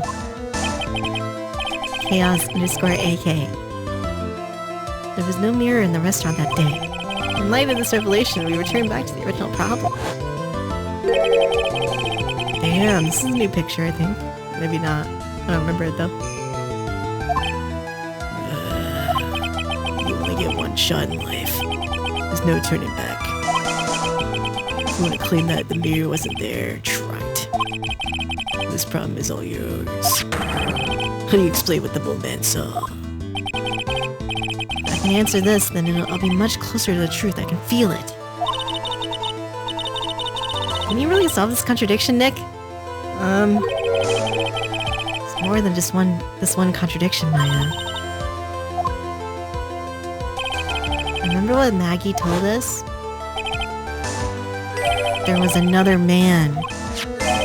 And there was a sample CD. All flies in the face of Mr. Kudo's testimony. I think I know the reason why nothing in this case is adding up. Oh yeah, it's obvious. Oh no. The reason behind all the contradictions in Mr. Kudo's testimony is simple. Mr. Kudo made a mistake. The ear doctor made a mistake. The victim was a phony. What? Wait, what the hell is this? Phony. Phony victim. How does that even work? I'm gonna pick it just to see what happens. Is it even the right answer? There's only one very simple answer. The incident Mr. Kudo witnessed and the incident the victim experienced were two completely different events. What the fuck is going on? Bro, alright, I'm out. I'm out of here. It's too much. The victim that Mr. Kudo saw wasn't Mr. Glenn at all. He was an imposter. How? Unlike the victim, there was nothing wrong with the imposter's left eardrum. That's how he ended up wearing the earpiece in his left ear by mistake. Bro, this is the craziest thing. Yeah, that's what I'm thinking, bro. Exactly, Godot. We're on the same wavelength. Wait, Gramps, why don't you clear out of here? Clear out, get out of my way. Try, are you saying that what Mr. Kudo said was a setup? Or song? Someone pretended to be Glenn Elg and acted out the whole coffee poisoning. All for the express purpose of creating a witness out of one Mr. Victor Kudo. This is fucking insane! Isn't it obvious? The thing Mr. Kudo was most insistent about in his testimony was... Servant girl brought him a Javachino! She put something in it! Yeah...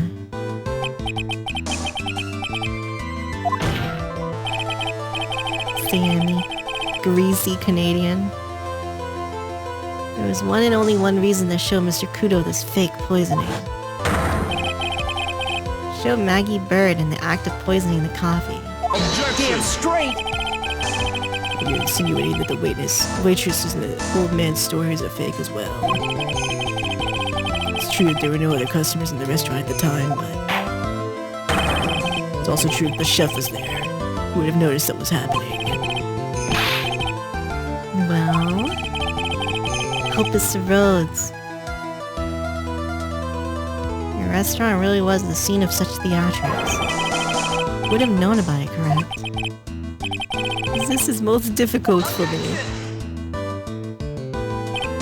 No, it's quite simple. All you have to do is testify. You are under oath, after all. Was there in fact a phony at Tribune that day? The defense demands that Mr. Armstrong tell the whole truth about what happened. What on earth is happening? This is fucking insane.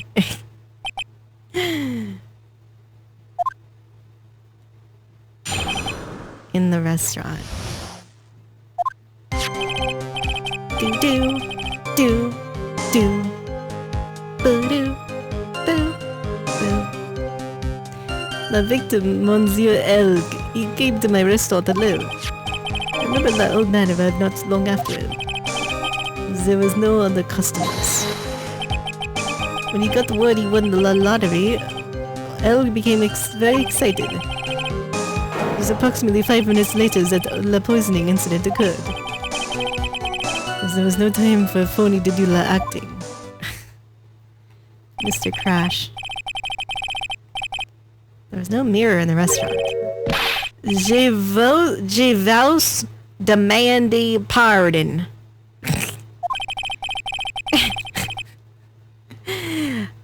I lied because I wanted this mess to be cleared up quickly. Alright, well you're gonna be arrested for that. I'll decide how to punish you later.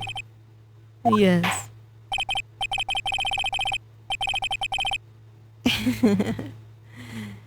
We'll hear your cross-examination, Mr. Wright. Took that perjury charge pretty well. Guessing you'll be in more serious trouble after this cross-examination. That poor rose, man! Stop plucking it!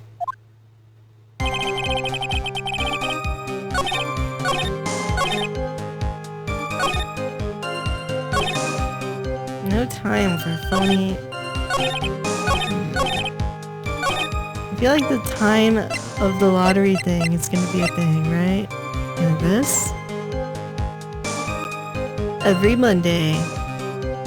10 minutes. 1:30. I don't know when though. Hold it! Do do do boo. Is he alone at the table as well? Mace. I saw him from the kitchen. Yet the defendant, Miss Bird, remembers it differently. She swears there was another man at the victim's table. Mace. Unfortunately for you, Wright, yesterday's witness was also testified that the victim was alone. Seeing you squirm like that reminds me. of a certain coffee's bittersweet bite. What kind of coffee has he been drinking? It's not coffee, it's love. It's love that's bittersweet. Maya say that makes her seem wise all of a sudden.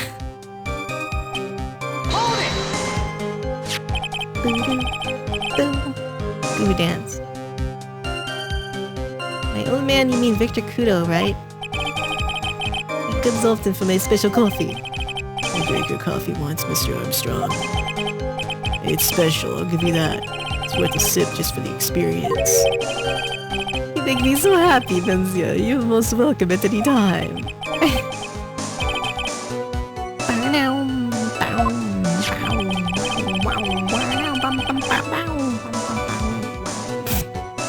Old Mr. Kudo arrived at the restaurant around the same time as the victim. Maybe I should ask more about his arrival. See, the time! I told you guys! The time! What time was it? What time was it when Mr. Kudo arrived? Oh no, I cannot remember. Of course. Crime was reported at 2:25 p.m. 2:25. The incident happened about 20 minutes after he arrived. The victim must have arrived between 2 p.m. and 2:10 p.m. Alright, well there we go. You're wonderful. I can't sit here all the time and do nothing, right? Time of day will be added. Merci bien. That's French, isn't it? Ha ha ha. Ha ha ha. Okay, laugh. Do do do do.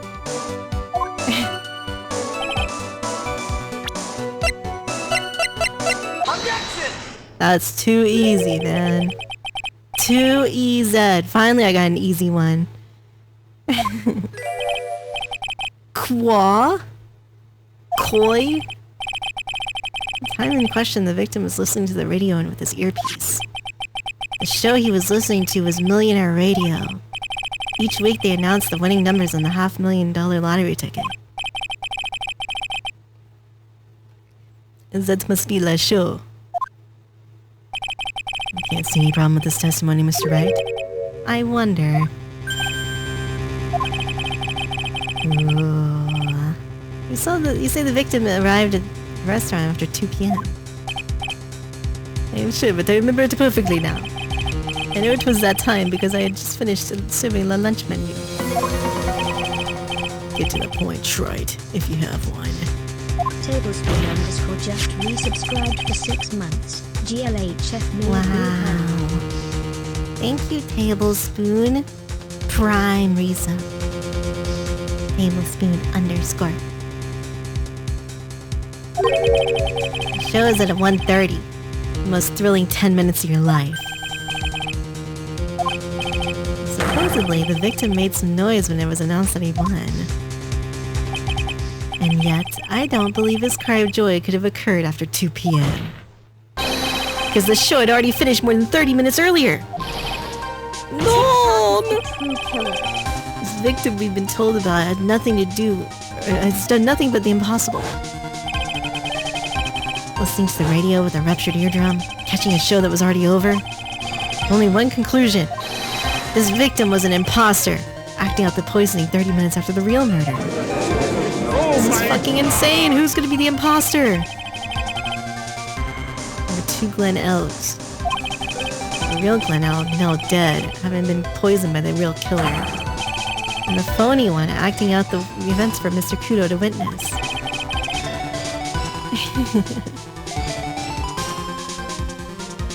It certainly seems that way. I mean, if that wasn't the case, how could you explain the time discrepancy? You are crazy. I'm crazy. You're crazy, Pepe Jet. You're a fucking jet, but also a Pepe. Quite a performance, Wright. You were almost on a roll. Said that you lack the rock-hard foundation of rhythm to build your song. What is this, music theory? Let's recap. According to your imaginative theory, it's now just after 2 p.m. Phony Elk is performing a play for the benefit of Mr. Kudo. How do you explain then where the real Glen Elk is? Glen Elk. I don't believe I have to spill this out for the court. However, at that time the real Glen Elk was already dead. Objection! Maybe he was stowed away in the kitchen. Exactly what I was hoping you would say. Presume you could prove this theory of yours. Can you explain where the missing corpse went to? Missing corpse? According to the old man's testimony, there was only one other customer there. If that customer was the phony Glen Elk, where did the killer hide the body of the real victim? Narg. The prosecution has a valid point, Mr. Wright. Your theory is to stand up to examination by the court. You must provide us with proof by answering the prosecution's question. Where did the killer hide the body? No conjecture, Wright. Let's hear some facts for once. Show the court a piece of evidence that proves where the body was hidden. What's with the intense pressure in here all of a sudden? Thought I had him with a contradiction. He's turned it all around and backed me into the corner instead. Akai Homura. I don't know why he wears that weird ass fucking Tron headset. VR headset. The court will now hear the defense's theory and evidence. Where was the body of the real Mr. L concealed? I'm guessing it's in the kitchen. It would have been too dangerous to take the body outside. The body must have been hidden in somewhere inside Tribulations. Where could a body have been hidden inside a restaurant? Perhaps you would care to show the court on these plans? The exact location where the body was concealed inside Tribulations is... Take that! kitchen. Maybe not. Nice supposition. The real question is, can you back it up? Where's the evidence that proves the body was hidden in that location? Oh my god, I don't know. I forgot about these fucking matches as well.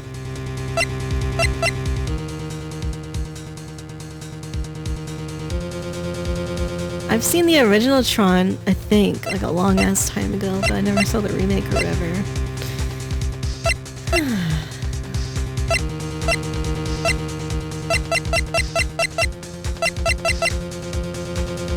I mean, this is this was in the kitchen, but I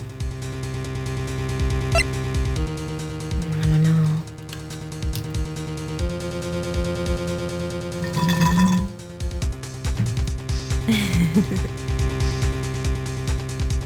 Suggestion? What, Mr. Mouse?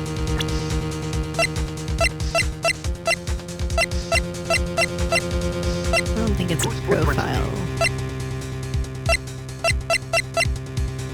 I guess the bottle's the only thing I really have.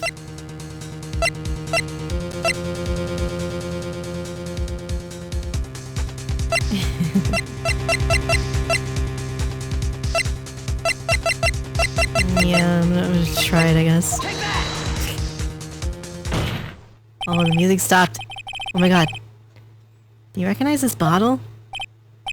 No. I have not seen that ugly bottle before in my life. Only is the very best bottles. The highest quality for me. Interestingly enough, Your Honor, it was found in the kitchen of Tribulations. I only ever use these bottles for my aromatherapy oils. Hokkaido, I'm out of water. This bottle doesn't contain aromatherapy oil, Mr. Armstrong.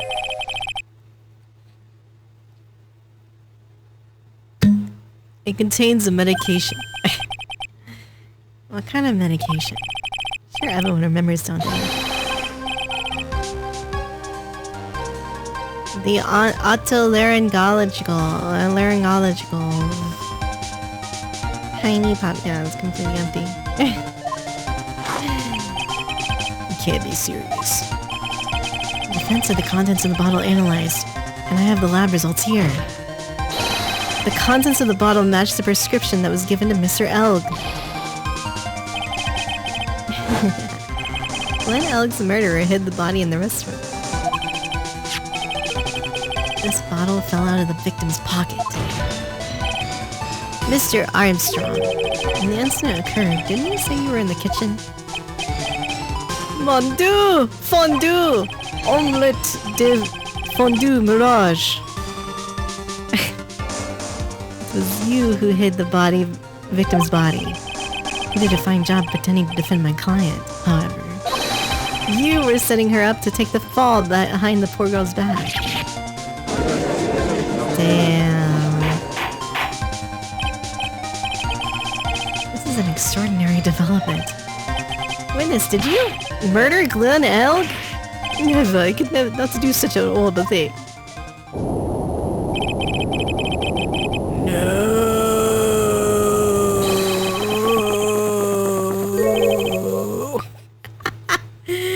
What the fuck? The bitterness. Dun dun. Dun na na na na na. Every time I get lied to, I always down a mug of coffee. That's one of my rules. He has so many rules. Do you have the slightest idea how many cups you've had by now? I like to do the same to the person who lied to me. I like to take them down with my empty cup. Listen up, chef. How about a brand new flavor in your ear, my H-deficient friend?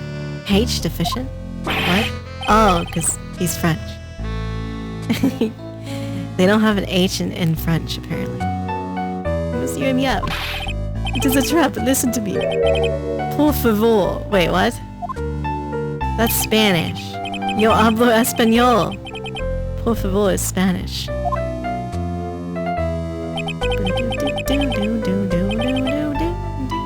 Did you do it? No, absolutely not. Nothing at all.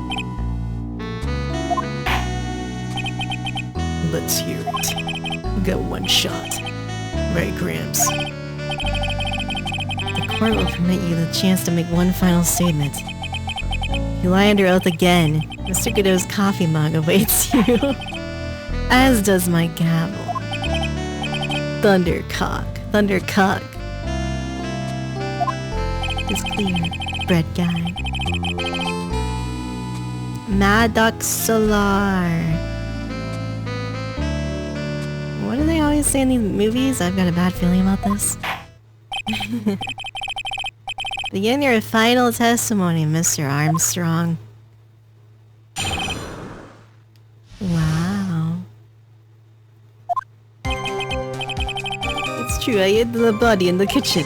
A man forced me to do it. I had no choice. I had to go along with it because there was no reason I could not have refused. I did not kill him, I swear it. You must believe me. You were forced? I cannot say, or I will be erased. Let's try a different question then. When Mr. Elg died, was he really the only person at the table? There was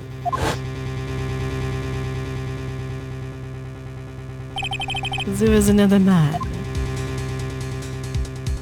Damn, the truth comes out.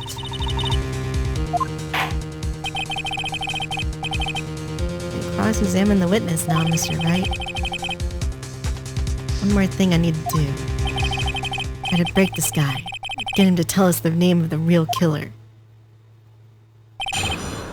The confession.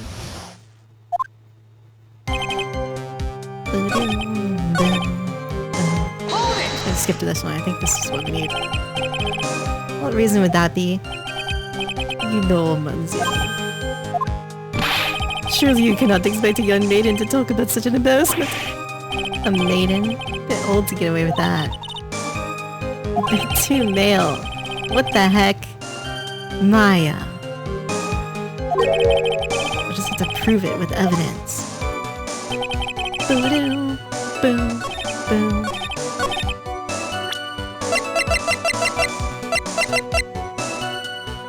mean, I'm guessing I should probably just do this, but am I jumping the gun a little bit? Fuck it. Nah, I knew it. You have a $500,000 debt, don't you? $500,000? Oui, Jesus désolé. It was weak and I borrowed the money. This is Mr. Armstrong's Achilles heel. And that's why you couldn't refuse anything asked of you by this man. It should honestly be full bars. If you get this wrong, you're fucked. You're the only one! $500,000 loan from a black market loan shark. I am desolate. Desolate? And you had no way of paying it back, did you? That's why you were forced to do anything this man told you to do. Oui, it is as you say. Mr. Armstrong. The tiger, he told me he was going to use my restaurant for a business rendezvous. On the day in question, he was meeting the victim to demand that he repay his loan. I don't know why it happened like that. I just did what he told me to do. I had no choice. Carried the body of like inconscient Maggie out of the dining area into the kitchen. After that, I tried to forget what I'd seen. We can now safely say the man who forced your hand was Mr. Furio Tigre. I do have one further question for you. The poison and the lottery ticket that were found in the defendant's apron pocket. Is that your doing as well? I know nothing about that. I think it looked like it was Maggie who had done it. It was not. It is despicable. Wow. You'll summon this Furio Tigre as a witness. I doubt that can be arranged today, so we will adjourn for now. What? Proceedings will continue tomorrow. 30 minutes. The trial will go on. I'll see to it myself. Need half an hour to get that guy on the stand. Not a minute more. Damn. Don't sit back and relax yet, Wright. No one knows if that chef is really telling the truth or not. This trial could still go either way.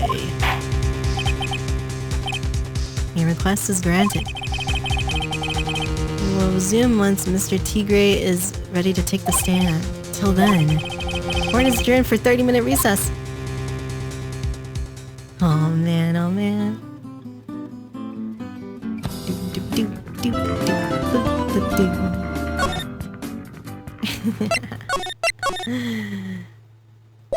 This is it. This is it. We're finally gonna see the tiger on the stand. We've almost got this case won now, Nick. Wish I could agree. When I cross-examined Mr. Armstrong just now, he said he was just doing what the tiger told him to do. But Godot picked up on him, remember? He pointed out that without proof, we don't know if what he testified is the truth. You think Mr. Armstrong was lying? If that's the line the prosecution takes, we could be in trouble. I have a feeling that we don't have the case-making evidence we're gonna need. Hey, pal.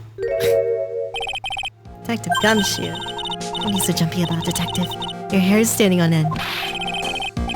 That's the pot calls into the kettle black, little Miss Top Knot.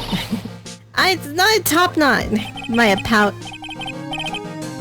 Never mind about the hair. Well, just calm down already. I can't stand still when I don't have a job to do. I kinda get wound up. Ah! You gotta have something you need me to do, pal. Anything. I'm gonna take a jog back down to the precinct. Get some prints analyzed for you. Nick, we still don't have a really decisive piece of evidence, right? trump card to pull out of the bag. We're really stuck. Said you could get some fingerprint analysis done in an hour. Would you mind checking the prints on this for me? Take that! Obviously the medicine bottle.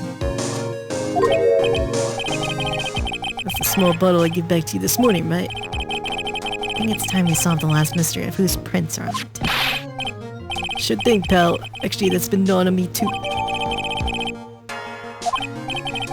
Okay, I'll get this off to the lab right away. Make sure you don't lose the case before I get back. This is pretty much the final showdown. It's time to separate the phonies from the real guys. Oh man, oh man. We will now reconvene after a small break.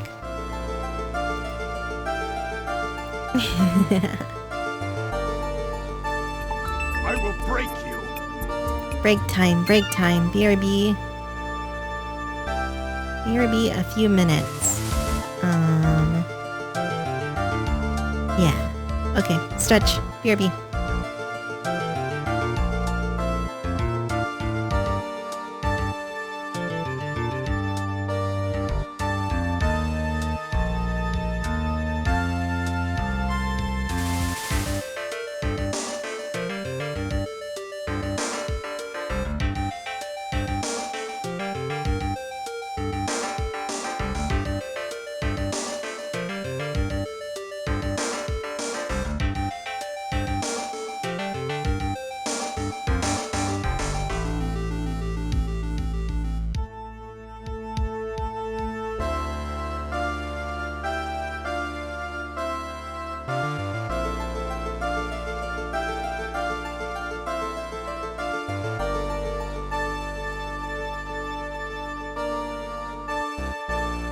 You have Uno, you fucking bitch!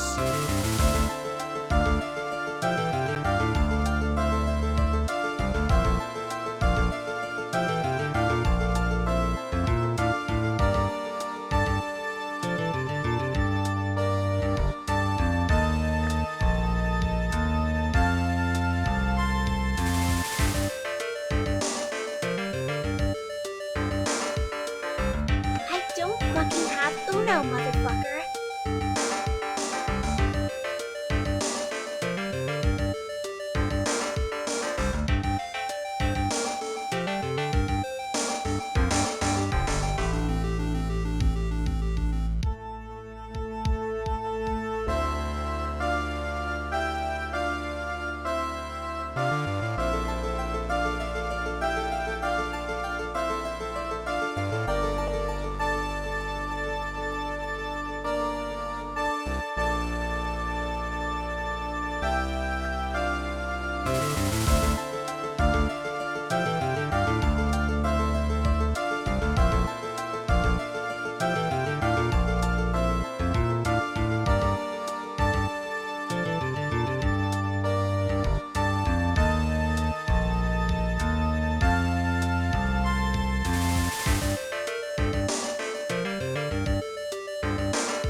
welcome. Mia! We're not even close to finished yet. I'm back, I'm back.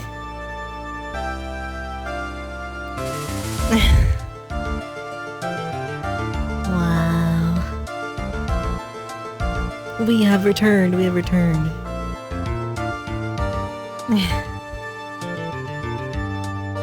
Scatter, scatter. Did you find Furio Tigre? Necropara. I even tamed him for you. It was a 3-cup job, no problem. 3-cup job. The guy's name may be Furio Tigre, but come on. He's pretty lively. Be careful, he still bites. Please show Mr. Tigre to the stand.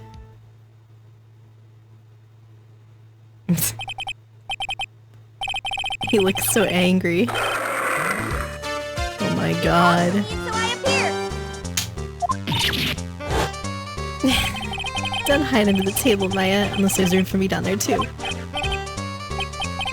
I did get more water. What you say to me? Nothing, I didn't say nothing. Bad Brooklyn accent. I got business to take care of, you hear me? Who the hell called me into this hole? Was it you, Spiky? You're spiky. The judge is gone, bro. Oh dear, I seem to have dropped my pen. Where on earth is it? Don't mind me, just carry on with normal proceedings. We're doomed. Maybe you didn't hear me. I said who the hell was it that called me in here? There's no need to shout. We can all hear you. What do you say? No point struggling. You're caught in a snare.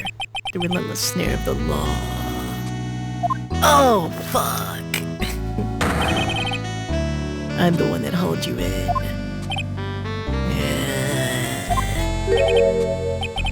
Mr. Cherry. Hello, hi. Too cool. Don't let him get the better of you, Nick. Let's start with the basics. You know something of the incident in question, right? Incident? I don't know nothing about no stinking incident, mass boy. You didn't attend to the previous trial of Maggie Bird. Maggie who? I got no more important things to do than watch courtroom dramas. Perhaps you could give us your testimony then. Please tell us about what you did on the day of the murder. Phoenix, right? You's the one who set this up, didn't you? You're gonna regret the day you ruffled the tiger's fur. You know what I'm saying? Maybe I should have brought a diaper with me? What the fuck? Get a grip, Nick. Tiger's alibi. I don't know nothing about no murder. I was tied up with business in December last year. Spent all of my time in the office. I got whales lined up to borrow cash from Tender Linda every single day. You want to check my alibi? Just ask via letter.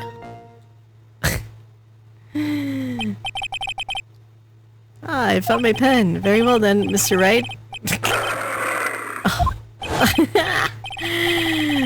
Please, witness, if you could refrain from shouting out like that. I know the kind of games you guys in the blue plays. That lowlife ain't no liar. He just punches away at stupid details till he wins. Listen up, Smarty. Every time you ask me to do something that doesn't relate to this case, I'm gonna bill you $50,000. He's gonna borrow the cash from me. 50,000? Don't think it ain't gonna hurt when you tangle with the tiger. I love a good spectator sport. That's really not... As witnesses, how can I put it? A hungry tiger roaming the urban jungle. Given his bad side, he'll bite everyone's head off. Yours too. No choice but to impose a penalty system here. You better be listening. I said I got business to take care of. Big business. That I'm split now, I ain't gonna catch my bus. Court will impose a penalty for any irrelevant pressing of witness testimony. Oh my god. You can do it, Nick. Come on from under there already, would you, Maya? I can't press. I can't press.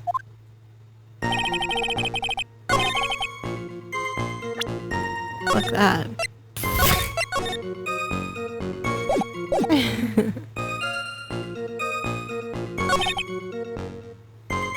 Spent all my time in the office.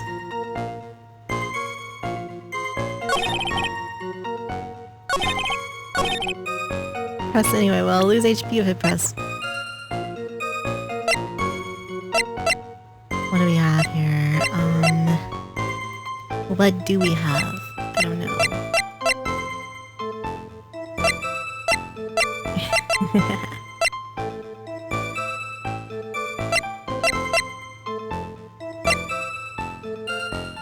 Well, I mean, this is December 3rd. With the tiger. What does the hint say for me? Just think, all you have to do is press them on something irrelevant, and bam, $50,000. Real Maya, how about you pay back the money that your allowance should cover it? Hey, I'm no idiot. I'm certainly not the one who thought the $50,000 was free money. I need to wreck this guy without pressing his testimony too hard.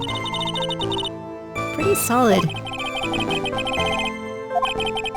Gotta find an opening somewhere, or I need to make one. Bruh. Bruh. Goo cheat. Yeah, I'm cheating. You can press him? Oh, okay. I can press him, just don't press harder. I don't buy that you haven't even heard of the incident that occurred at Tribulations. Who's got a big mouth, Mr. Wright? He's trying to say I was on some mob hit? Is that what you're trying to say? Where's your proof there? Well, I attempted to make an accusation in court. You must have evidence. That's from Lone Shark to a lawyer, a beginner's guide. What? So you're the studious type, Mr. Tigray. Why don't you ask him to represent you sometime, Wright? Leave it. It's dangerous to press things without knowing where they might end up. You're just focused on gathering information at the moment. My time ain't free, you hear that? If I miss that bus, someone's gonna pay.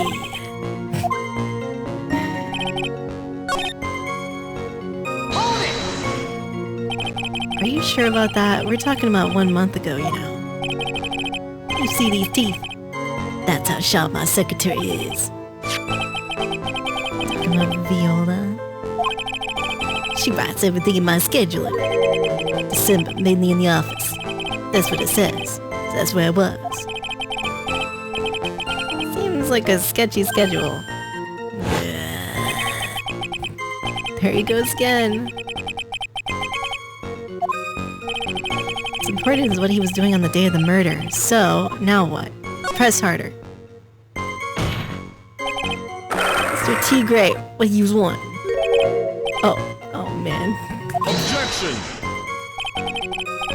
Dead end, right? You know it. No, it's not!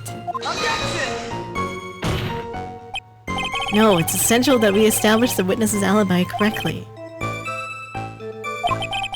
The victim was killed on December 3rd. Were you in the office that day too? Maybe you ain't listening. Of course I was. I never set foot outside. I had meetings all day with a bunch of cats wanting to do business with me.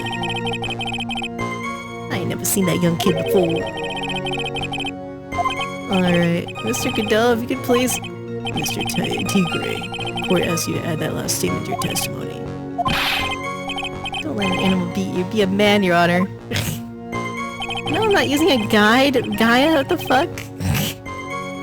Why would I use a guide? That just defeats the purpose of the game. Alright.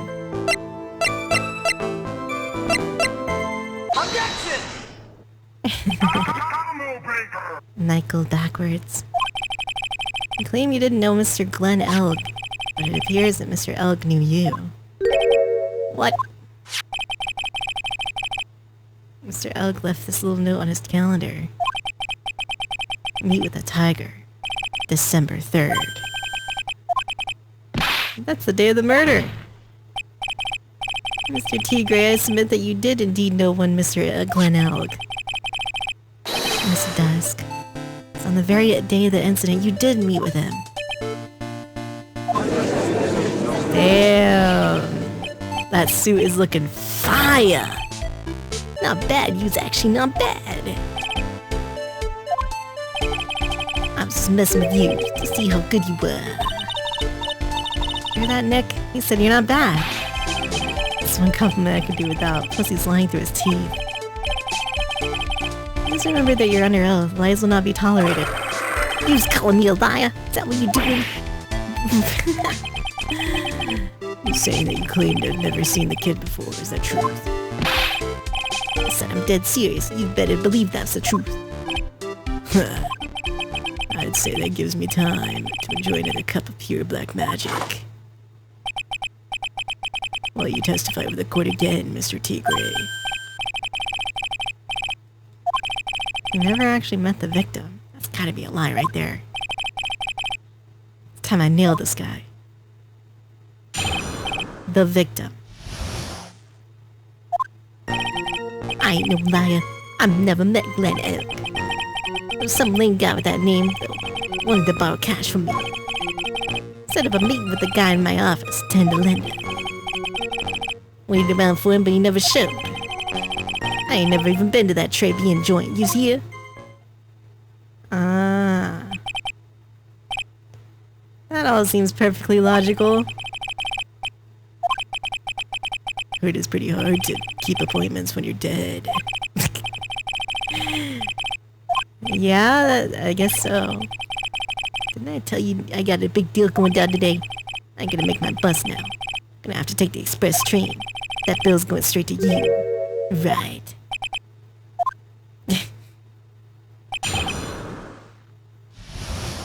God, his fucking tongue, man. I ain't never even been to Tribune. This is the matches. Objection! Instantly got it.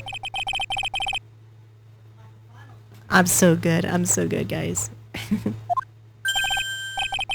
Matches, what are you talking about? Found them in your office at Tender Lender. They're from that restaurant. You've really never been to Tribune before. What was the book of the restaurant's matches doing at your desk? He's been snooping around my stuff now, wise guy. What are you, my ball and chain? Ain't no broad controlling me. What? I think it's time you started telling us the truth. Bruh. I ain't no pussycat. I don't go back on what I said. Okay, I was at the joint that day. Listen good, alright? I might have been there, but I still never met that kid. Well. Looks like an order just came in for another testimony. I'm this close to proving it was him.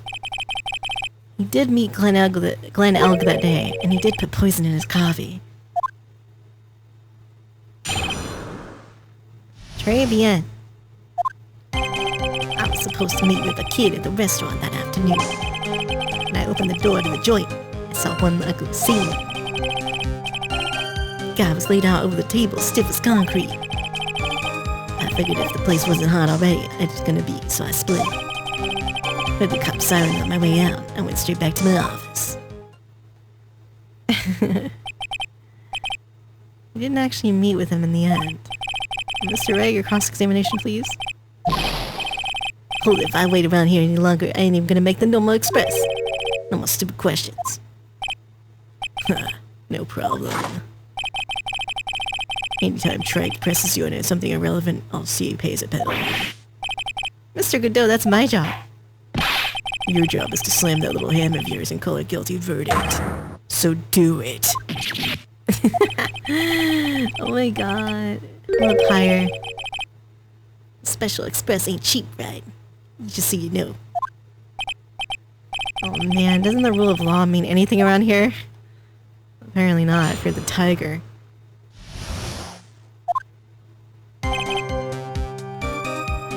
Meat Kid Restaurant. Okay, I'm gonna open that.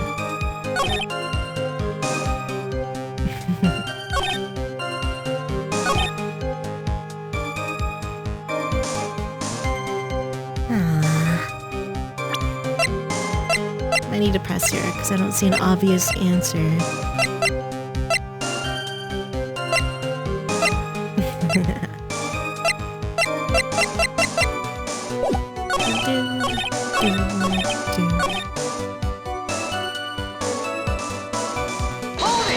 Start pressing. What do you mean? The minute's already told us right. But... I'm limiting myself to 17 cups of coffee. You better limit the number of times you take a penalty, Trite. What? Oh my god! Ashen one! Ashen one? Can't even press it all now! Jesus.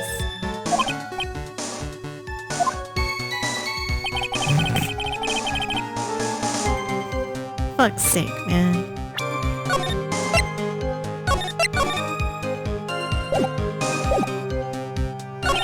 Sure can't.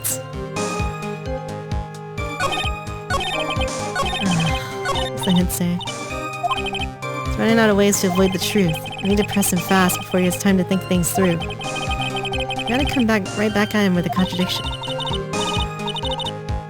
So I do have to press, but I need to figure out what I need to press on. Black_night.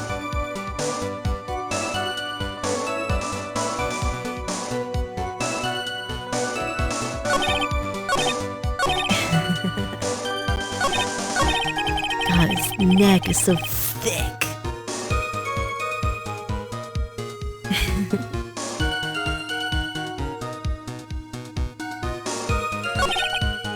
Heard cop sirens on my way out.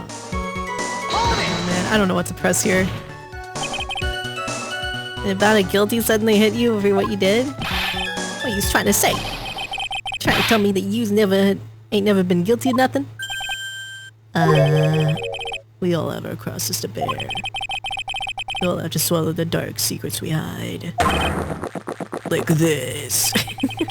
The courtroom is not exactly the place to talk about dark secrets, is it?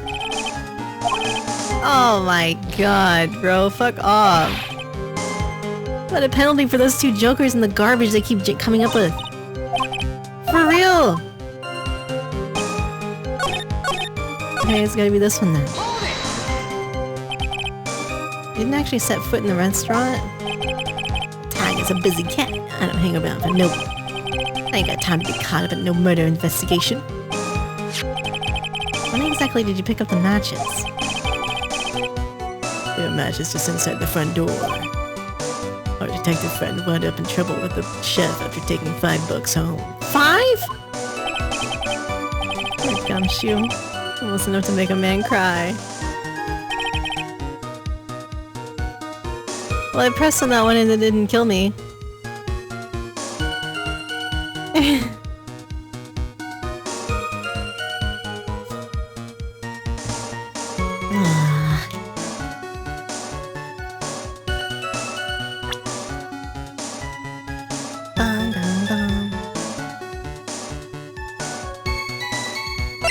I split.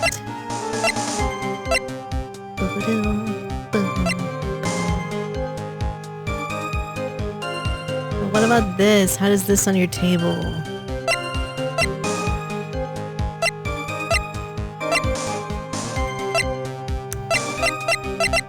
Damn, I don't actually know what to do here.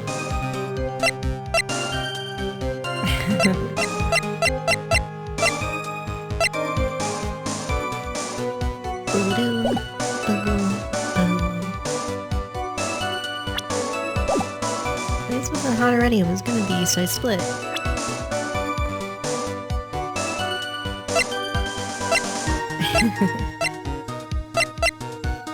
Fuck!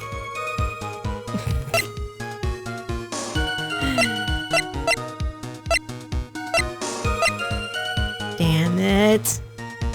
This is hard, chat.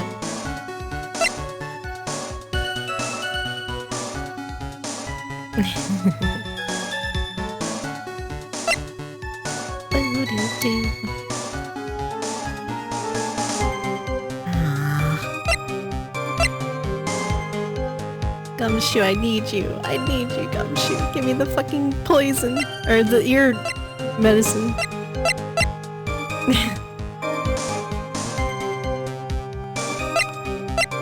Bro.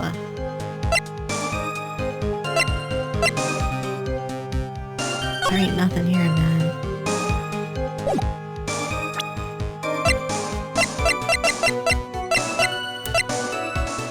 I have zero idea.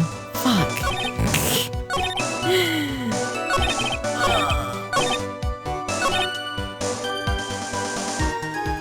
Let me read this again, I guess.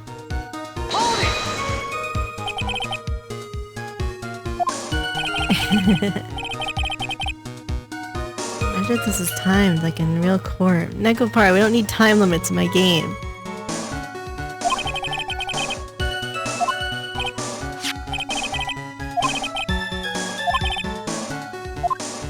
This doesn't help me.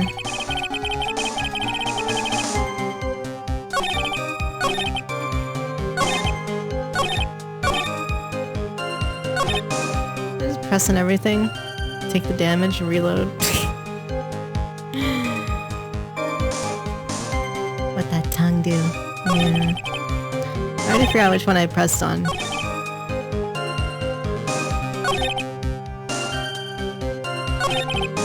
Wario Land 4, yeah, we'll play more Wario Land at some point.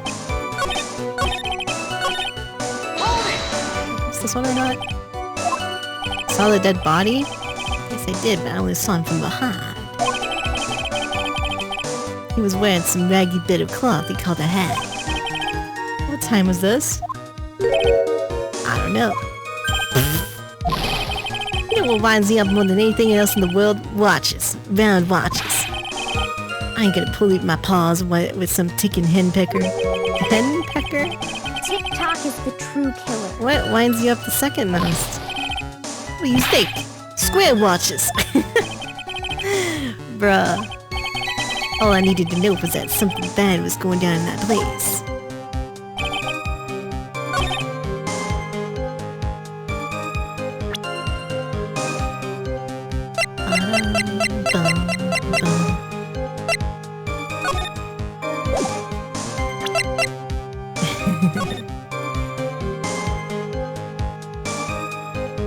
But you can't really see him from the entrance. Is this what we're going with here?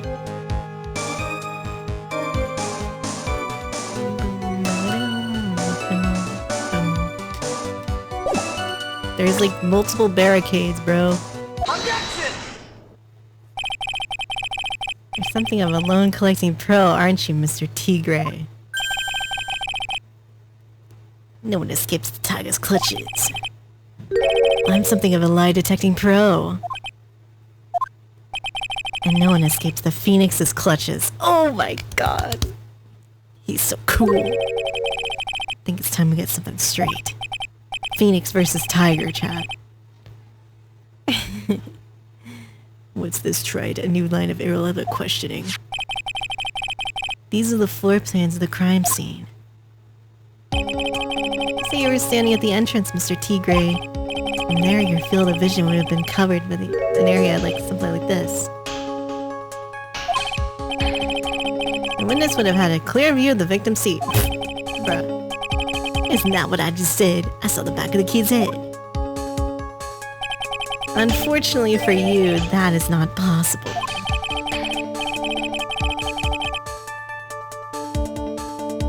If the court would think back, you'll remember that between each of the tables is a tall partition. Now look at the plans again. The truth is painfully obvious. Field of vision, any customer walking in ends here. Whoa, sweaty Betty. Slam. Do desk. From the entrance of Tribulations, you couldn't have seen the victim's seat. But you did see the victim that day because you met with him. Objection! Have you forgotten the old man's testimony yesterday? The victim was alone at the table. We already said that was a fake thing, apparently. The victim witnessed by Mr. Kudo is not Glenn Elk, but a fake. What? In order to have Mr. Kudo falsely testify, the real killer posed as the victim he had just killed and acted out a charade. Wow, so he was the one that posed. That makes sense. This trial has gone on long enough without the obvious question being answered. Who exactly was this real killer who impersonated the victim? Say the killer murdered Glenn Elk and impersonated his victim in a performance for Victor Kudo. Reveal the identity of this criminal. I mean, it's obvious. The killer is Furio Tigre. Well, witness. Now that's cute. You think you can pin this on the tiger? Maybe you don't understand. The tiger is king of the jungle. I dare you to say it again. Come on, you got the guts. Can't threaten me, Mr. Tigre. It's defense. Go ahead and tell the witness. Mr. Wright! Sounds like it must be you, old man. You've got guts, I'll give you that. Not leave me to handle this alone. Perhaps I can end this embarrassment. Mr. Godot, save us. Let's go back over Mr. Kudo's testimony one more time. The old man didn't see just the victim.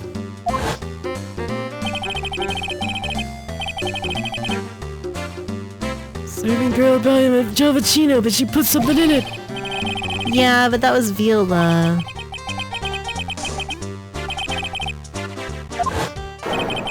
Back remains, he saw the accused put the poison in the coffee. No, he saw... Very impressive, Mr. Godot. Oh, waiting for my absence to launch your attack. Found your pen at last, right? It was in my pocket. But anyway, Mr. Kudo witnessed two people that day. Saw the victim and the supposed Mr. Glenn Elk. And the waitress from behind. I think the conclusion is obvious. This Glenn Elk was really the killer in disguise. Then surely it's possible the waitress was also part of the show. The waitress is an imposter as well? Yes. Defendant Miss Bird fell unconscious immediately after the incident. Someone used her fainting to hatch an elaborate plan to pin the murder on her. Who was this waitress? I said this a long time ago. Who is this woman? Her name is Viola Cadaverini. She's an employee of Tender Lender. He's making a big mistake. You know who Violetta's grandfather is? You better be going home in the armored truck tonight, if you know what I mean. I'm shaking Nick. Where was I? Yes, the defendant, Miss Bird, has stated the following. When I took the coffee over to the victim's table, it's true that there was another customer in the restaurant. She was sort of creepy. She had a kind of cackling laugh. Yeah. Too many contradictions in this case. The second man at the victim's table, who nobody but Miss Bird seems to have seen. The earpiece worn by the victim in his left ear when that eardrum was ruptured. The radio show he was supposedly listening to half an hour after it was over. There's only one logical explanation that clears up all these contradictions. The whole incident took place twice, once for real and once for show. Mr. Furio Tigre is the only person who could have committed the crime. Is you! You're the only one! What have you got to say? That's cute. He's alright. I could do with a guy like you around. Okay, I'm in on this game. I'm gonna have to charter your jet to get me to my meeting now. But I'm gonna give you one more thing to think about before I go.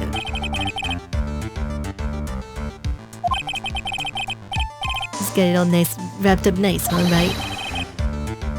He's missed out one real important thing. That can't be. What? I was in the joint that day and I met the kid too. I couldn't have poisoned him, you hear? You really expect us to believe you now, Mr. Tigre? What a troublemaker. Looks like we're going to need another one for the road. Guy lied in court multiple times. One more steaming cup of hot testimony. Cup of hot testimony.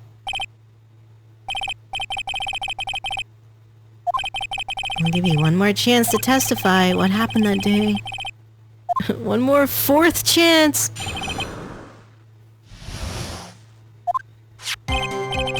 Yeah, I loaned El Cash about $100,000. That day we was due to have a little chat. Kid had hit his payback date. So anyway, he tells me he's got no way to pay up. I'm about to flatten the guy when he starts screaming. Yes! I won $500,000! He got lucky, you know, real lucky. If that waitress hadn't done what she'd done, everything would have been over. I see that the principal amount you loaned to Mr. Elg was $50,000. Yeah, well, you've got the VIG to take into account. Interest builds up fast, you know. That's faster than fast. $100,000 is twice his principal. Yep. The repayment deadline is December 3rd, the day of the incident in question. He was one lucky kid. Got that $500,000 just in time. I ain't have no reason to kill the kid. If I ain't got no motive, you ain't got no case. He has to have one, but what is it? Ties to the victim. Guessing I can't press it. Let's see what the game says in the hint. Tiger was meeting Glenn Elg to get his money back. Mr. Elg had just given him the lottery ticket. That would have been the end of it. What's the Tiger's motive? It's the big one. If I don't manage to undermine this testimony, it's all over for me. Why would he have to poison Mr. Elg? Why did he loan him the money in the first place, when he knew he couldn't repay him?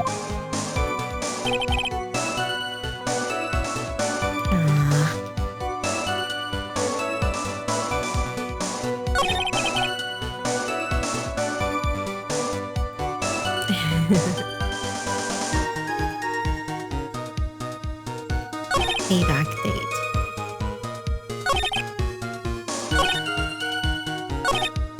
The waitress hadn't done what she'd done. Everything would have been over. I'm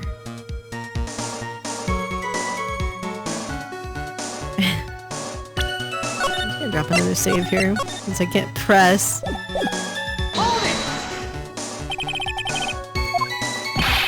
Good with the glasses in the defendant's chair. Who else could I mean? She hadn't gotten in the way. Things would have been bada bing bada boom, all over and done with.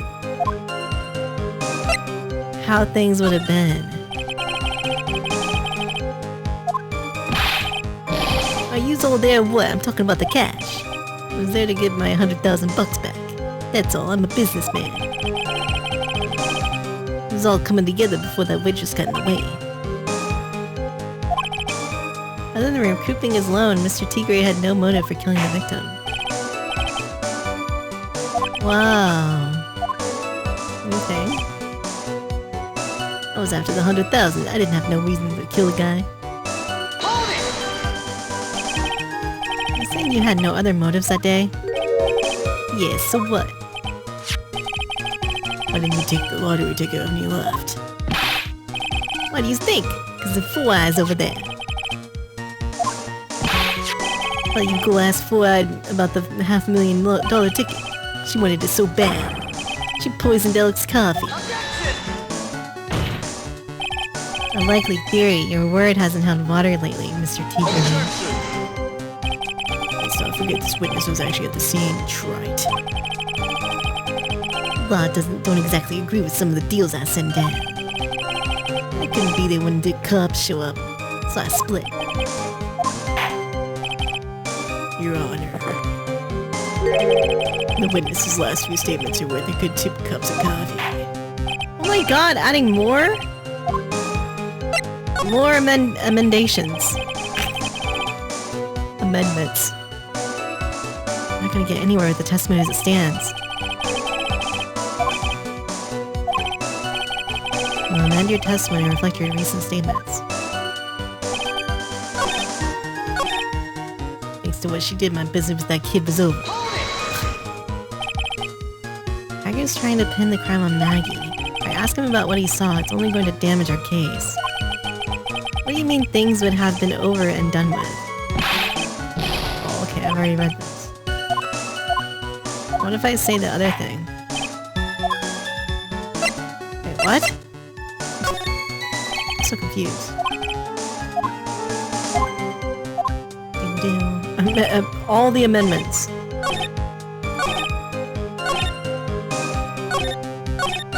Nothing's even amended! I had no other reason to kill the guy. I mean, you have this $1 million bill.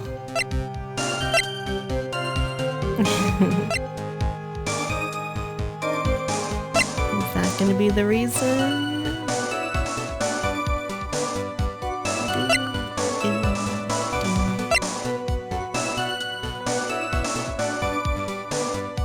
Nothing else. I'm gonna say the $1 million bill, I think. I don't know.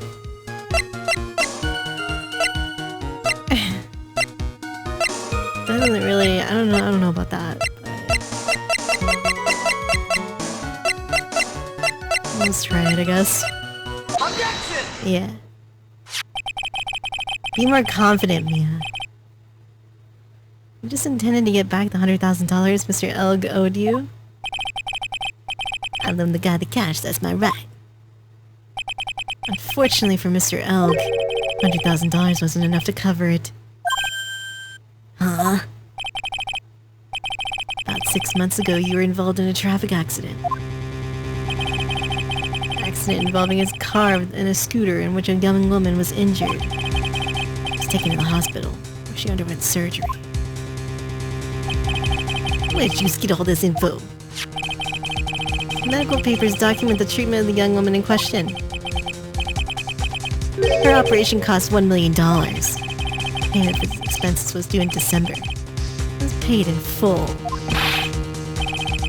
A preposterous sum.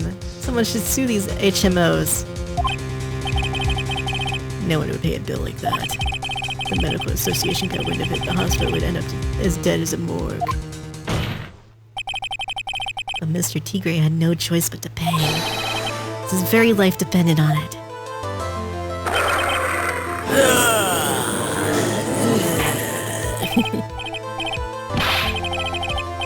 See, his life depended on it?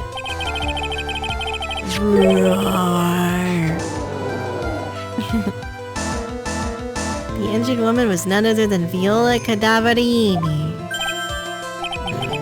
Say Cadaverini. Brutal mob boss in charge of all underworld activities in the city. French John, please. Doting grandfather to his precious Violetta.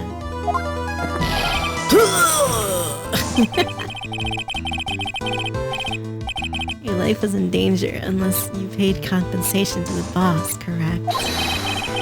You were desperate to acquire the $1 million Cadaverina demanded of you. So desperate, in fact, that you decided to sacrifice Glen Elk's life.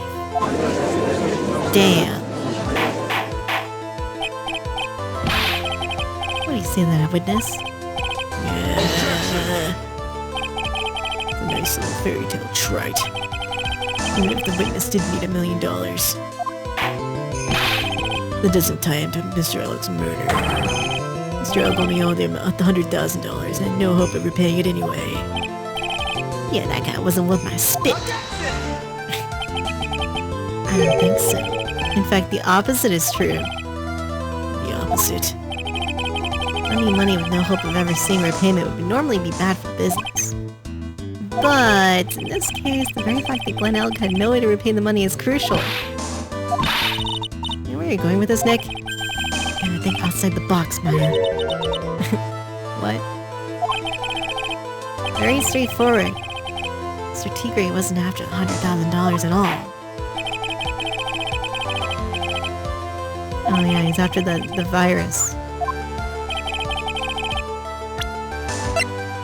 The millions of dollar virus. Take that! Big on bomber. Stop all the downloading! Highly skilled programmer. The skill was the collateral Mr. Elk put up in order to borrow the money. Care to explain how skill can be used as collateral? Trite. He had the skill to create a computer virus, and so he did. A virus known as MC Bomber. Computer virus? What does one of those do? Program that wreaks havoc on the insides of a computer. What does one of those do? I guess the beard isn't the only part of his honor that is from the Stone Age. Oh my god. A virus like MC Bomber would be worth several $1 million in the black market. Mr. Tigray couldn't have cared less about the $100,000. All you cared about was one thing, the virus.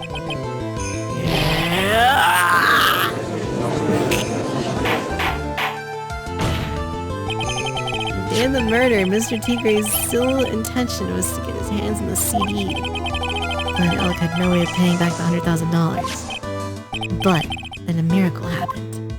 The kind that Mr. Tigray would prefer to say never happened, but he can't, and neither can I. The lottery win. The 11th hour, Mr. Elk won $500,000 in the lottery. Mr. Tigray had no way of getting his hands on the all-important CD. No legitimate way. The poison! Illegitimate means. That's crazy. He murdered Glen Elk and then made his next move. Frame Maggie Bird for the crime. Mr. Tigray posed as Glen Elk, while Viola played the role of Miss Bird. And we enacted the whole thing in order to establish a witness. Mr. Kudo. Right, that's crazy. No one could pull off a stunt like that. There's no way the chef could have been kept in the dark about it. Mr. Armstrong was in on it from the very beginning. Have you forgotten already, Mr. Godot? Mr. Armstrong owed the witness money too. $500,000. He had no choice but to go along with Mr. Tigray's plan. Wow.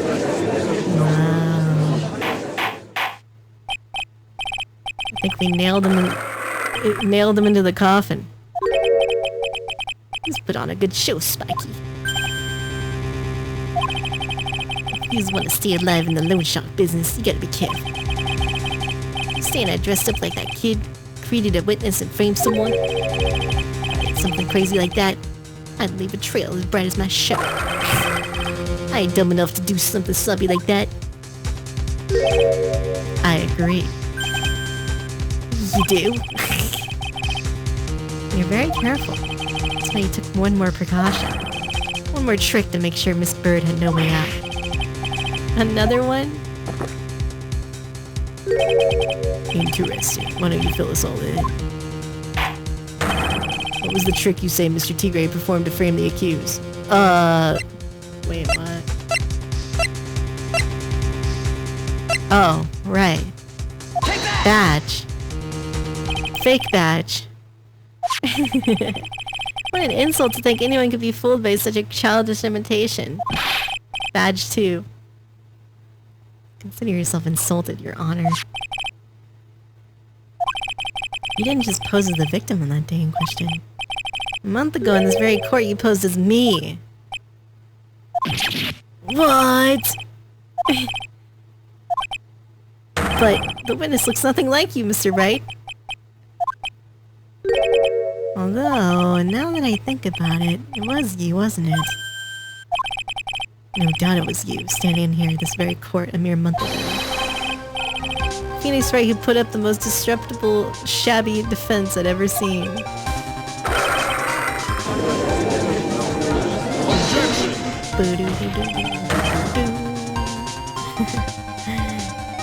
did that, Gramps. Who the attorney who represented the accused here a month ago was this man. You're prepared to take the stand and testify that it was him. Yo, judge on stand? Hey, forget about it, yeah? I wouldn't do something like that, not me. You made a mistake, right? It was someone else, huh? He's bargaining. Objection! No pride, sir. This isn't a matter of pride.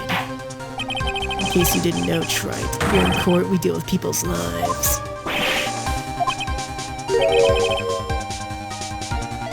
Mr. Godot is right. Speaking for myself, I am absolutely convinced. The attorney in question was the witness standing before me now. However, I preside over this court as a judge, with the vested power to hand down a verdict. Someone in my position cannot be swayed by a memory without evidence to support it. Bro, what? The defense has no further evidence. The court will now excuse the witness. What are you talking about, bro? What? The circumstances surrounding Mr. Tigre are dubious but not conclusive. Come so far. Garcia impersonated Glenn L. Garcia impersonated you. None of that adds up to a murder charge. You don't have a shred of evidence that the witness poisoned the victim's coffee. Well, this is where Gumshoe needs to save me. Sucks to be you, right? Don't mess with the tiger. You're gonna get mauled. He's got that. All he managed to do here was chase him around a bit. I was so close to getting him to admit his own guilt. Huh. Looks like I won't be needing a refill. I just had one more piece of evidence. One more piece of evidence and maybe I can get Maggie off the hook. No! Gumshoe, help. Help, Gumshoe.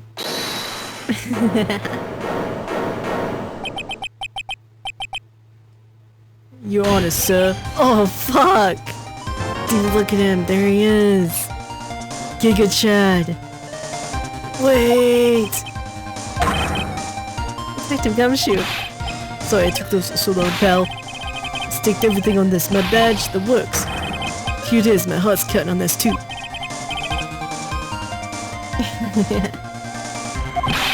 Isn't it obvious, pal? The final decisive piece of evidence. What?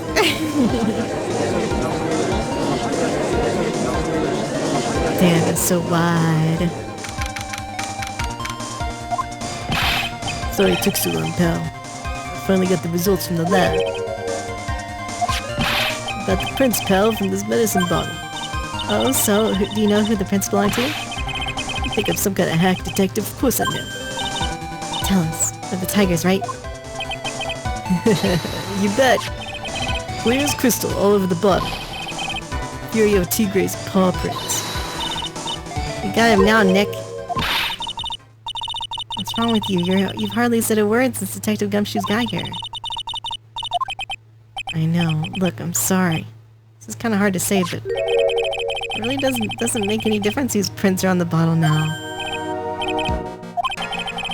We need to produce at the stage in the trial as irrefutable evidence that the tiger put poison in Glenn Elg's coffee. He's already admitted that he met the victim. The fact that his prints are on the bottle really doesn't make any difference now. Damn! I knew it. No matter how hard I try, never of any use. Sad. This is our last chance to help Maggie. I've been working on some useless piece of evidence the whole time. It's alright. I'm a real loser. Not breaking news to me, pal. Detective Gumshoe. You've been working on something for me? Sorry I let you down, Maggie. I know you didn't do it. I'm a detective. I'm supposed to be able to prove stuff like that. Oh man, Detective Gumshoe, wait! He's gone. Mr. Help. Mr. Hobo. Isn't there anything we can do now, Nick? Gumshoe worked so hard to get that evidence. If only there was some way we could use it.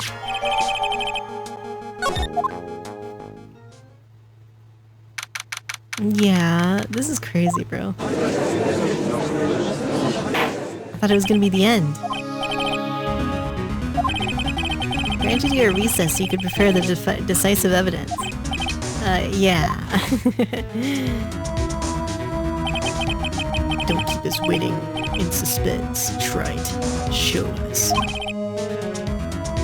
Naturally, we can assume it's evidence that will actually stand up in court, can't we? Thank yous. Don't let Gumshoe's hard work to go to waste. How much more of my time are you gonna waste? I ain't been to no court before. These lawyers sure know how to blow things out of proportion. Given the nature of the evidence, it will speak for itself. Talk us through it, Mr. Wright. I'm really backed into a corner here. Maybe if he thinks he's got me beat, he'll let his guard down a bit. Present this final decisive piece of evidence. Badge! Take that! This is the defense's final piece of evidence. Isn't that the victim's? Your Honor. Naturally, the court is already aware of the contents of this bottle. Interesting new information has come to light. You've clearly identified some fingerprints on it. Fingerprints belonging to you, Mr. Tigre. Mr. Wright, what conclusion are you hoping to draw from this new information? I don't know. And what I said, one man, one person in this courtroom should theoretically be in the dark. My prints are on that pansy-looking bottle. Is that what you're saying? What the hell's in it anyway? Phony trial, a phony lawyer, and phony clues. Everything about this case has been phony. Seems like the perfect excuse for some phony evidence. Kiwi beg. This is the decisive piece of evidence that will prove your guilt. It contains Mr. Armstrong's oils. Poison! Potassium cyanide. The poison used to murder Mr. Elg, Your Honor. The victim's killer used this very bottle. Alright, I'm lying? And on this bottle, Mr. Tigre, you found your fingerprints. How do you explain that?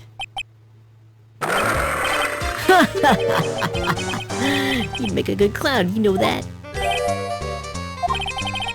This ain't never gonna get this to stick. Just making me laugh now. Like a cheap bluff like that's gonna fool the tiger. Bluff? I see straight through you, Phoenix, right? I ate the bottle with the cyanide in it.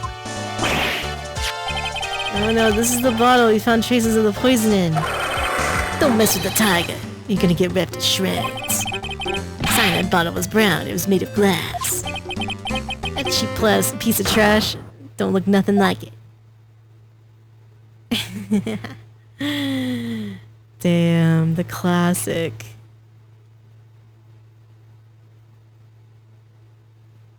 Danganronpa Chapter 2 moment. Got him at last.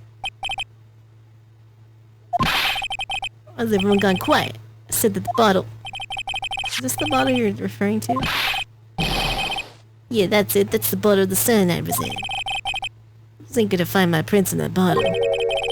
Don't let that cozy looking suit fool you people. That lawyer's just playing games.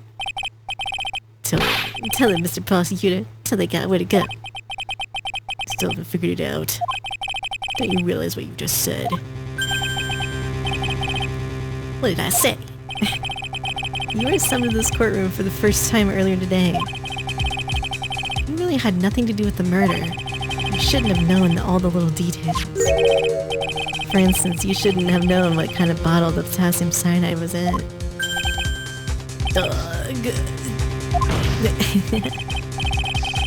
Just now you slipped up in front of every single person in this courtroom. You described the exact bottle used by the killer to hold the poison. You don't know who you're messing with. I'm the tiger. I control billions of dollars in the black market. You think I'm gonna let you some jumped up suit get the better of me? Sure, the last piece of evidence was phony. But that's just what you deserve. A phony trial with a phony lawyer. It's all played out by you, the biggest phony of all.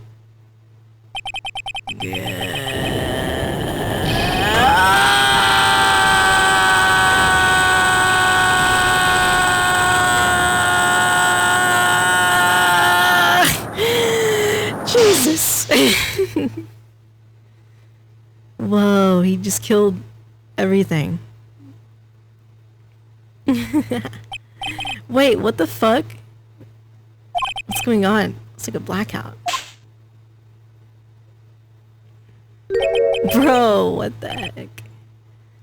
That's so cool.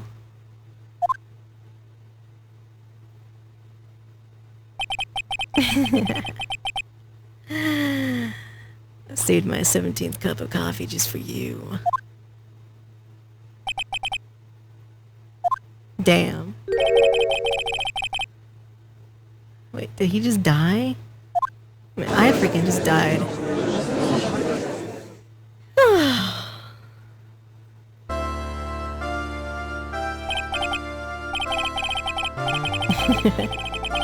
Mr. Wright, you caught a tiger by his toe. But if this one hollers, he won't be let go. Damn. How are things going on with Mr. Tiger? Tigre is being arrested on suspicion of the murder of Glen Elk. Fortunately for us, we managed to rectify a very grave error.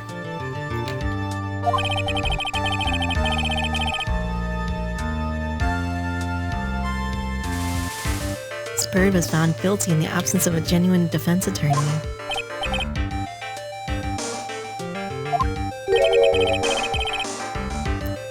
And in the absence of genuine evidence. But the tiger made one mistake. He very nearly got away with everything if it wasn't for that one slip of the tongue. Uriel Tigre is a truly frightening criminal.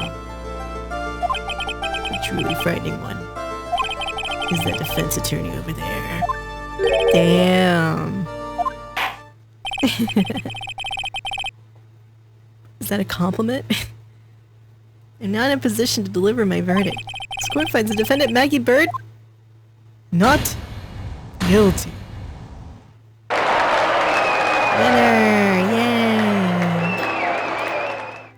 Yay! Judge tipped $11.11. Not guilty. Thank you, Judge. Thank you. Case 3 pretty good, chat. It was crazy. Crazy plot twist. Jeez, my head hurts after doing that scream. Oh my god.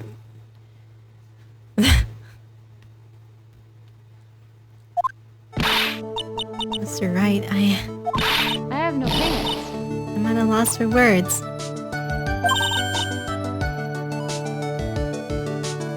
Busting a blood vessel in my brain? I think that's a stroke. I'm scared.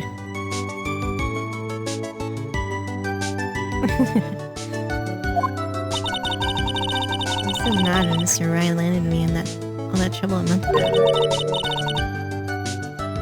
I feel like I can forgive him. That wasn't me, Maggie. That was the tiger. Look, Nick. In the doorway. Oh, guess I'll be heading off then. See you around, pal. Wait!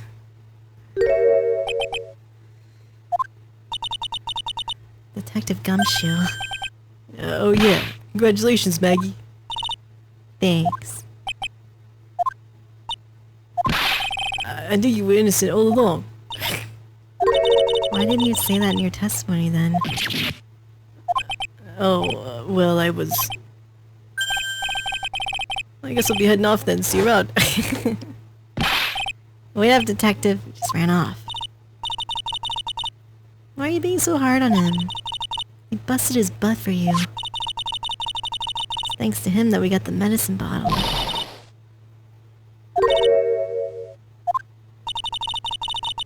Only because Mr. Wright used it so cleverly. Detective Gumshoe was just running around in circles.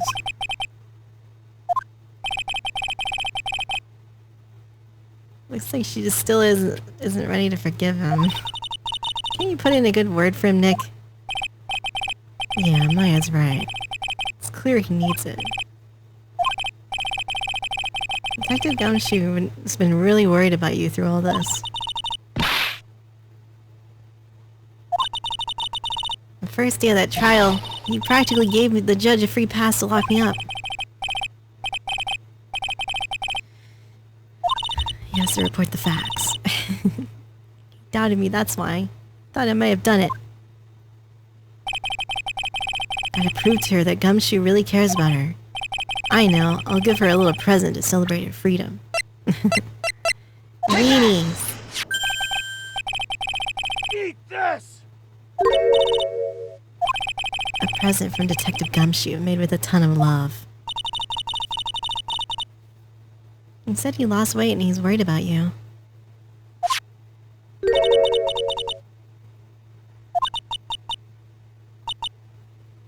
I actually really like weenies.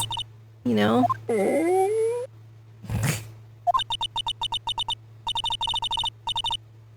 you guys hear that? I'm pretty hungry myself. Is it okay if I eat this now? Wow, so cute. It's really good.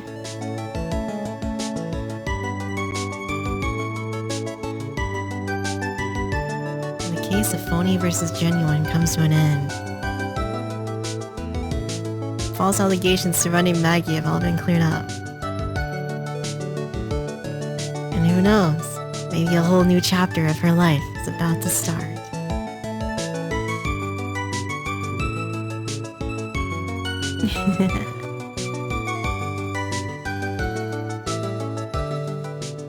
Episode 3 end. Wow. Wow. Yo, Edgeworth is back? He exists in this game?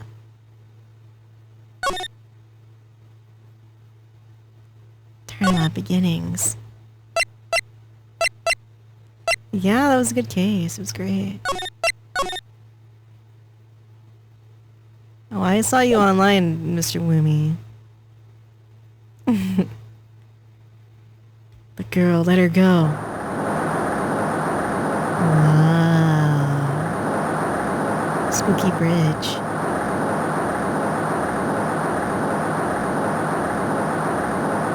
Shut up.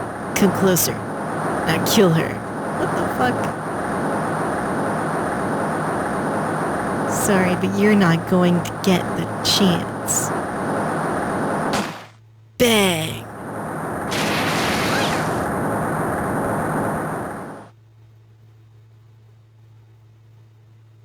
Wow. What the heck? I'm reading through the file of an old court case.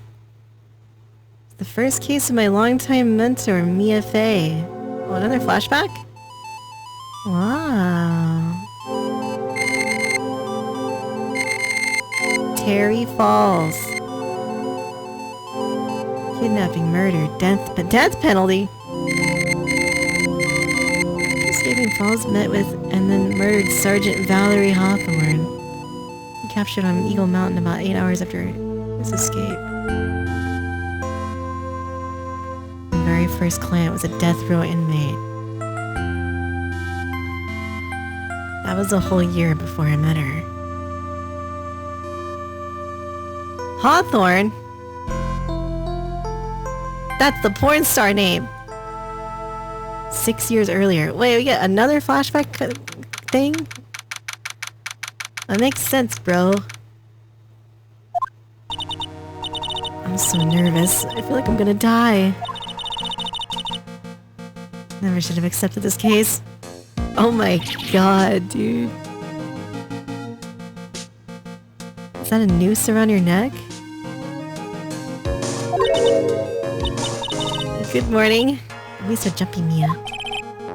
I did nothing, I swear, I didn't kill you, Blake. The fuck? Terry Falls, my first client. Sentenced to death 5 years ago, now a prison escapee. Make small talk and try to relax him. So why did you escape anyway? What the fuck? Dude, this is scary. What the hell? Jesus. I did nothing, I didn't kill you, Blake. Never lie. I didn't escape from nowhere. Bro, you shouldn't bite on that ball. Mr. Falls, the police just recaptured you 2 days ago. Sorry, I told a little lie. Oh boy. Anyway, I didn't do it. I never killed nobody. You're on death row, right?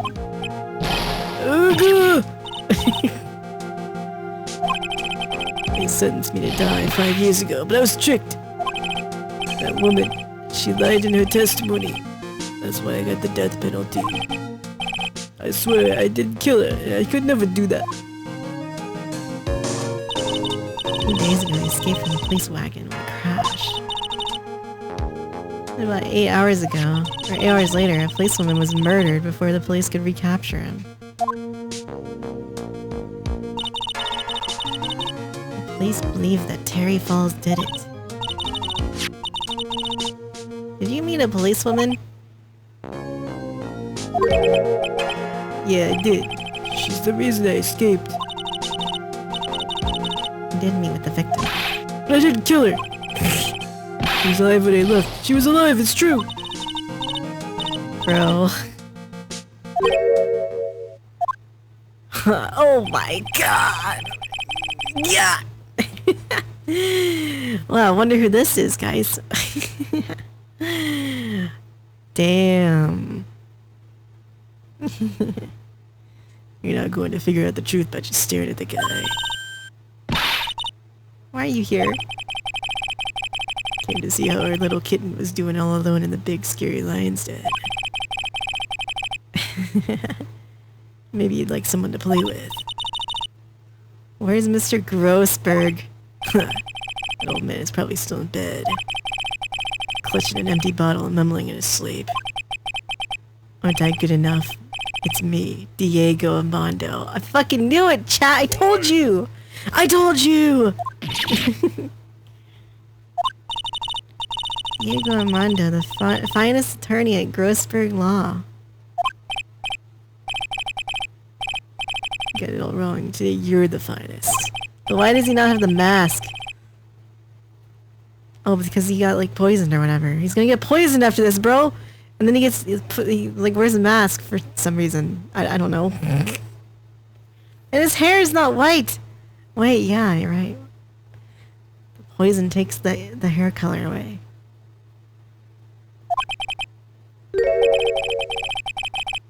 Escaped death row convict for a first client. Yeah, thanks. Sure wish I could get out of it though. Relax, I just heard some good news. Prosecutor for today is fresh out of his diapers as well. Really? Unlike a certain somebody who I won't mention, he's earned the reputation as a genius since beginning his law career. It's gonna be Edgeworth. Oh my god. It's about time to head in, kid. Sharpen those claws of yours. It's go time. Solitary confinement cell for the condemned must be the world's loneliest place. That's what my client ran away from. Every other lawyer gave up on him. But not me. I saw those overflowing eyes and I heard that simple childlike voice. I had the feeling that he was telling the truth.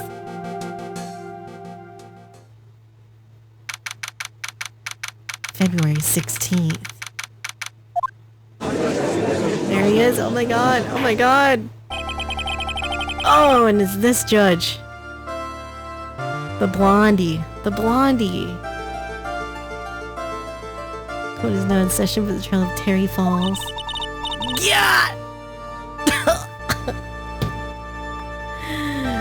And the defense is ready.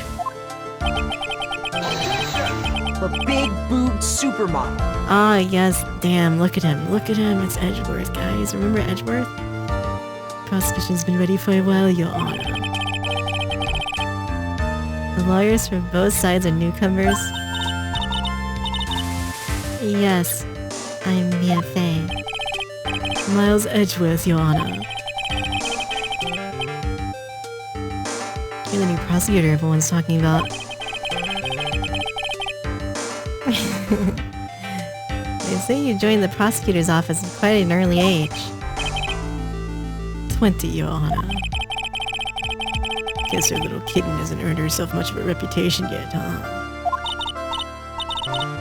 Yeah, you can't lose. Not to someone younger than you.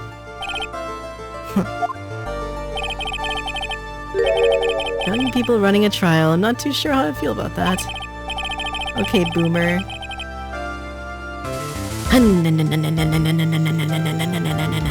Chainsaw that beard off of you. 2 days ago you escaped from a police wagon. Precisely. The defendant is not on trial for escaping prison.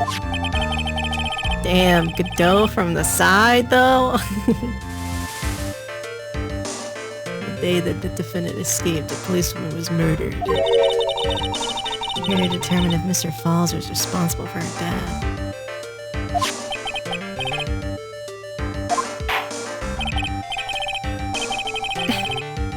Yeah, black_night, but they're the same.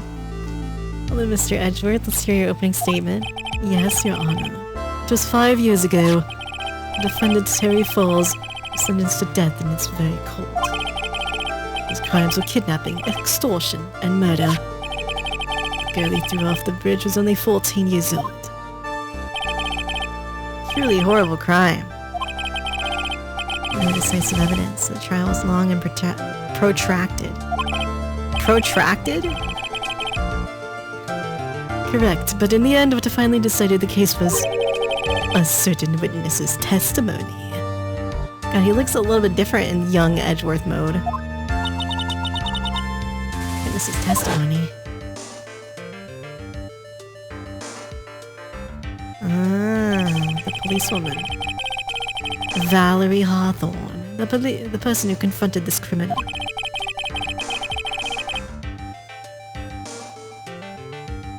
She arrested Mr. Falls at the scene and later testified against him. He said she witnessed Mr. Falls throw his young victim into the river.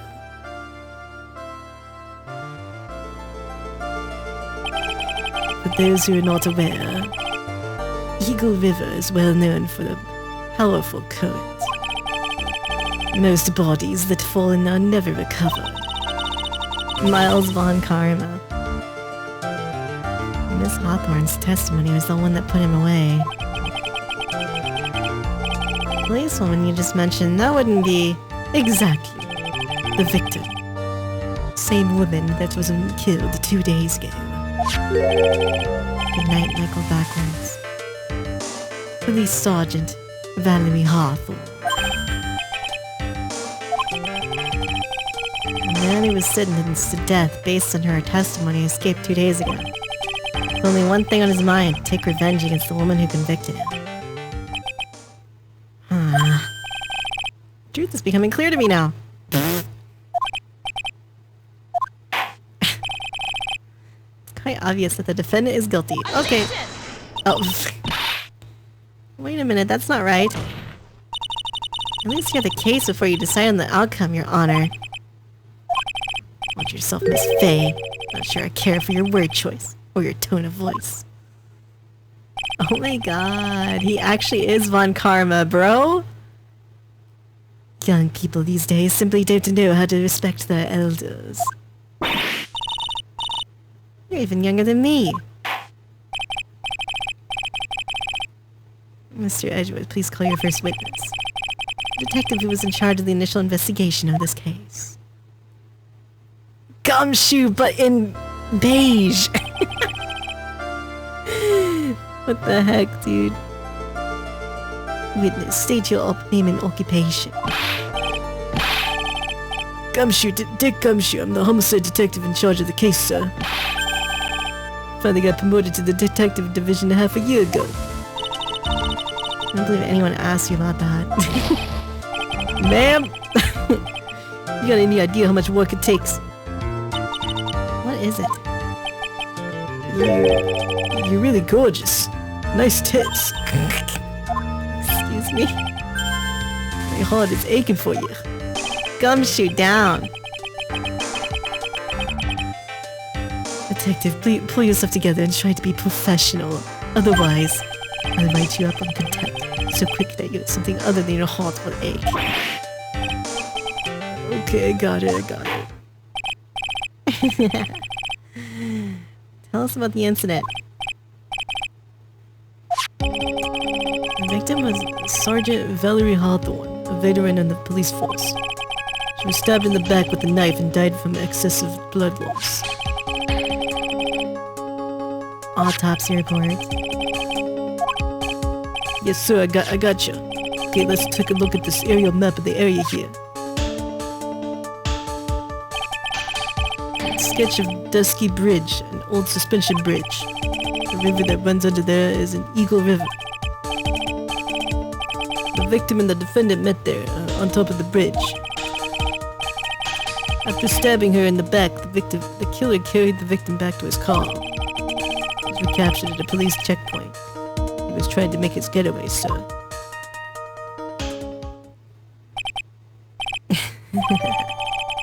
Dusky Bridge map. The victim's blood found on the bridge. The victim, Sergeant Valerie Hawthorne, was wearing a thick coat, sir. Unfortunately, no traces of blood were found on the bridge.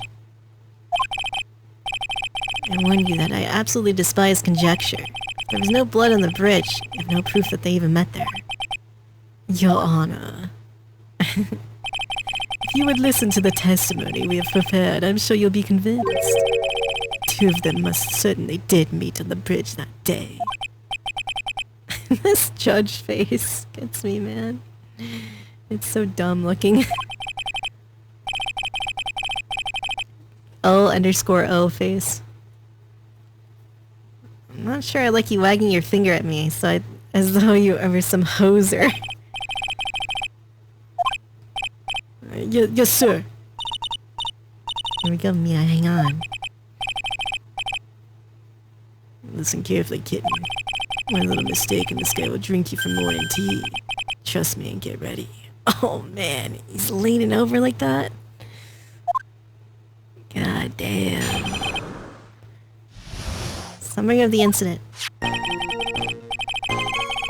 the day of the incident, an unknown person phoned the sergeant and asked to meet. Sergeant Hawthorne went to Dusky Bridge at the designated time and met with Mr. Falls. On That's why she was brutally murdered, sir.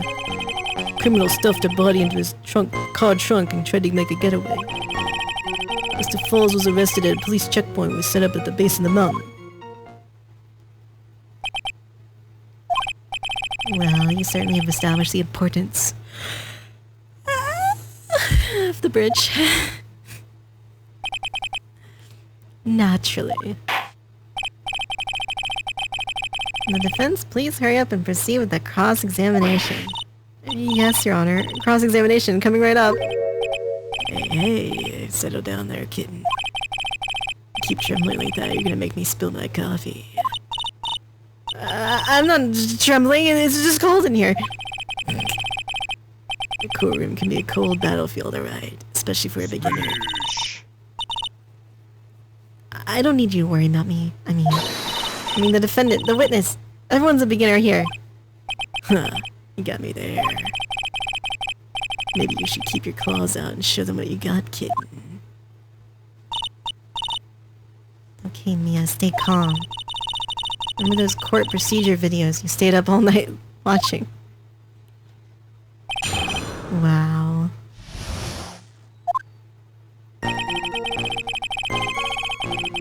Alright, well, I'm gonna stop here actually a little bit early because I don't want to get into this case, man. I mean, I know I kind of already got into it, but we're gonna stop right here at the very beginning of the case.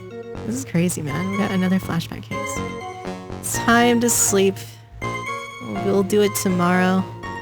I'm assuming this is gonna be a short one again because there's no, like, investigation parts with Mia. It's not a short case, you know, it's not 10 minutes, that's for sure. Anyway, we're gonna stop here. Thanks for hanging out, my peeps. We'll be here tomorrow night to do case 4 of Phoenix Wright. Trials and Tribulations.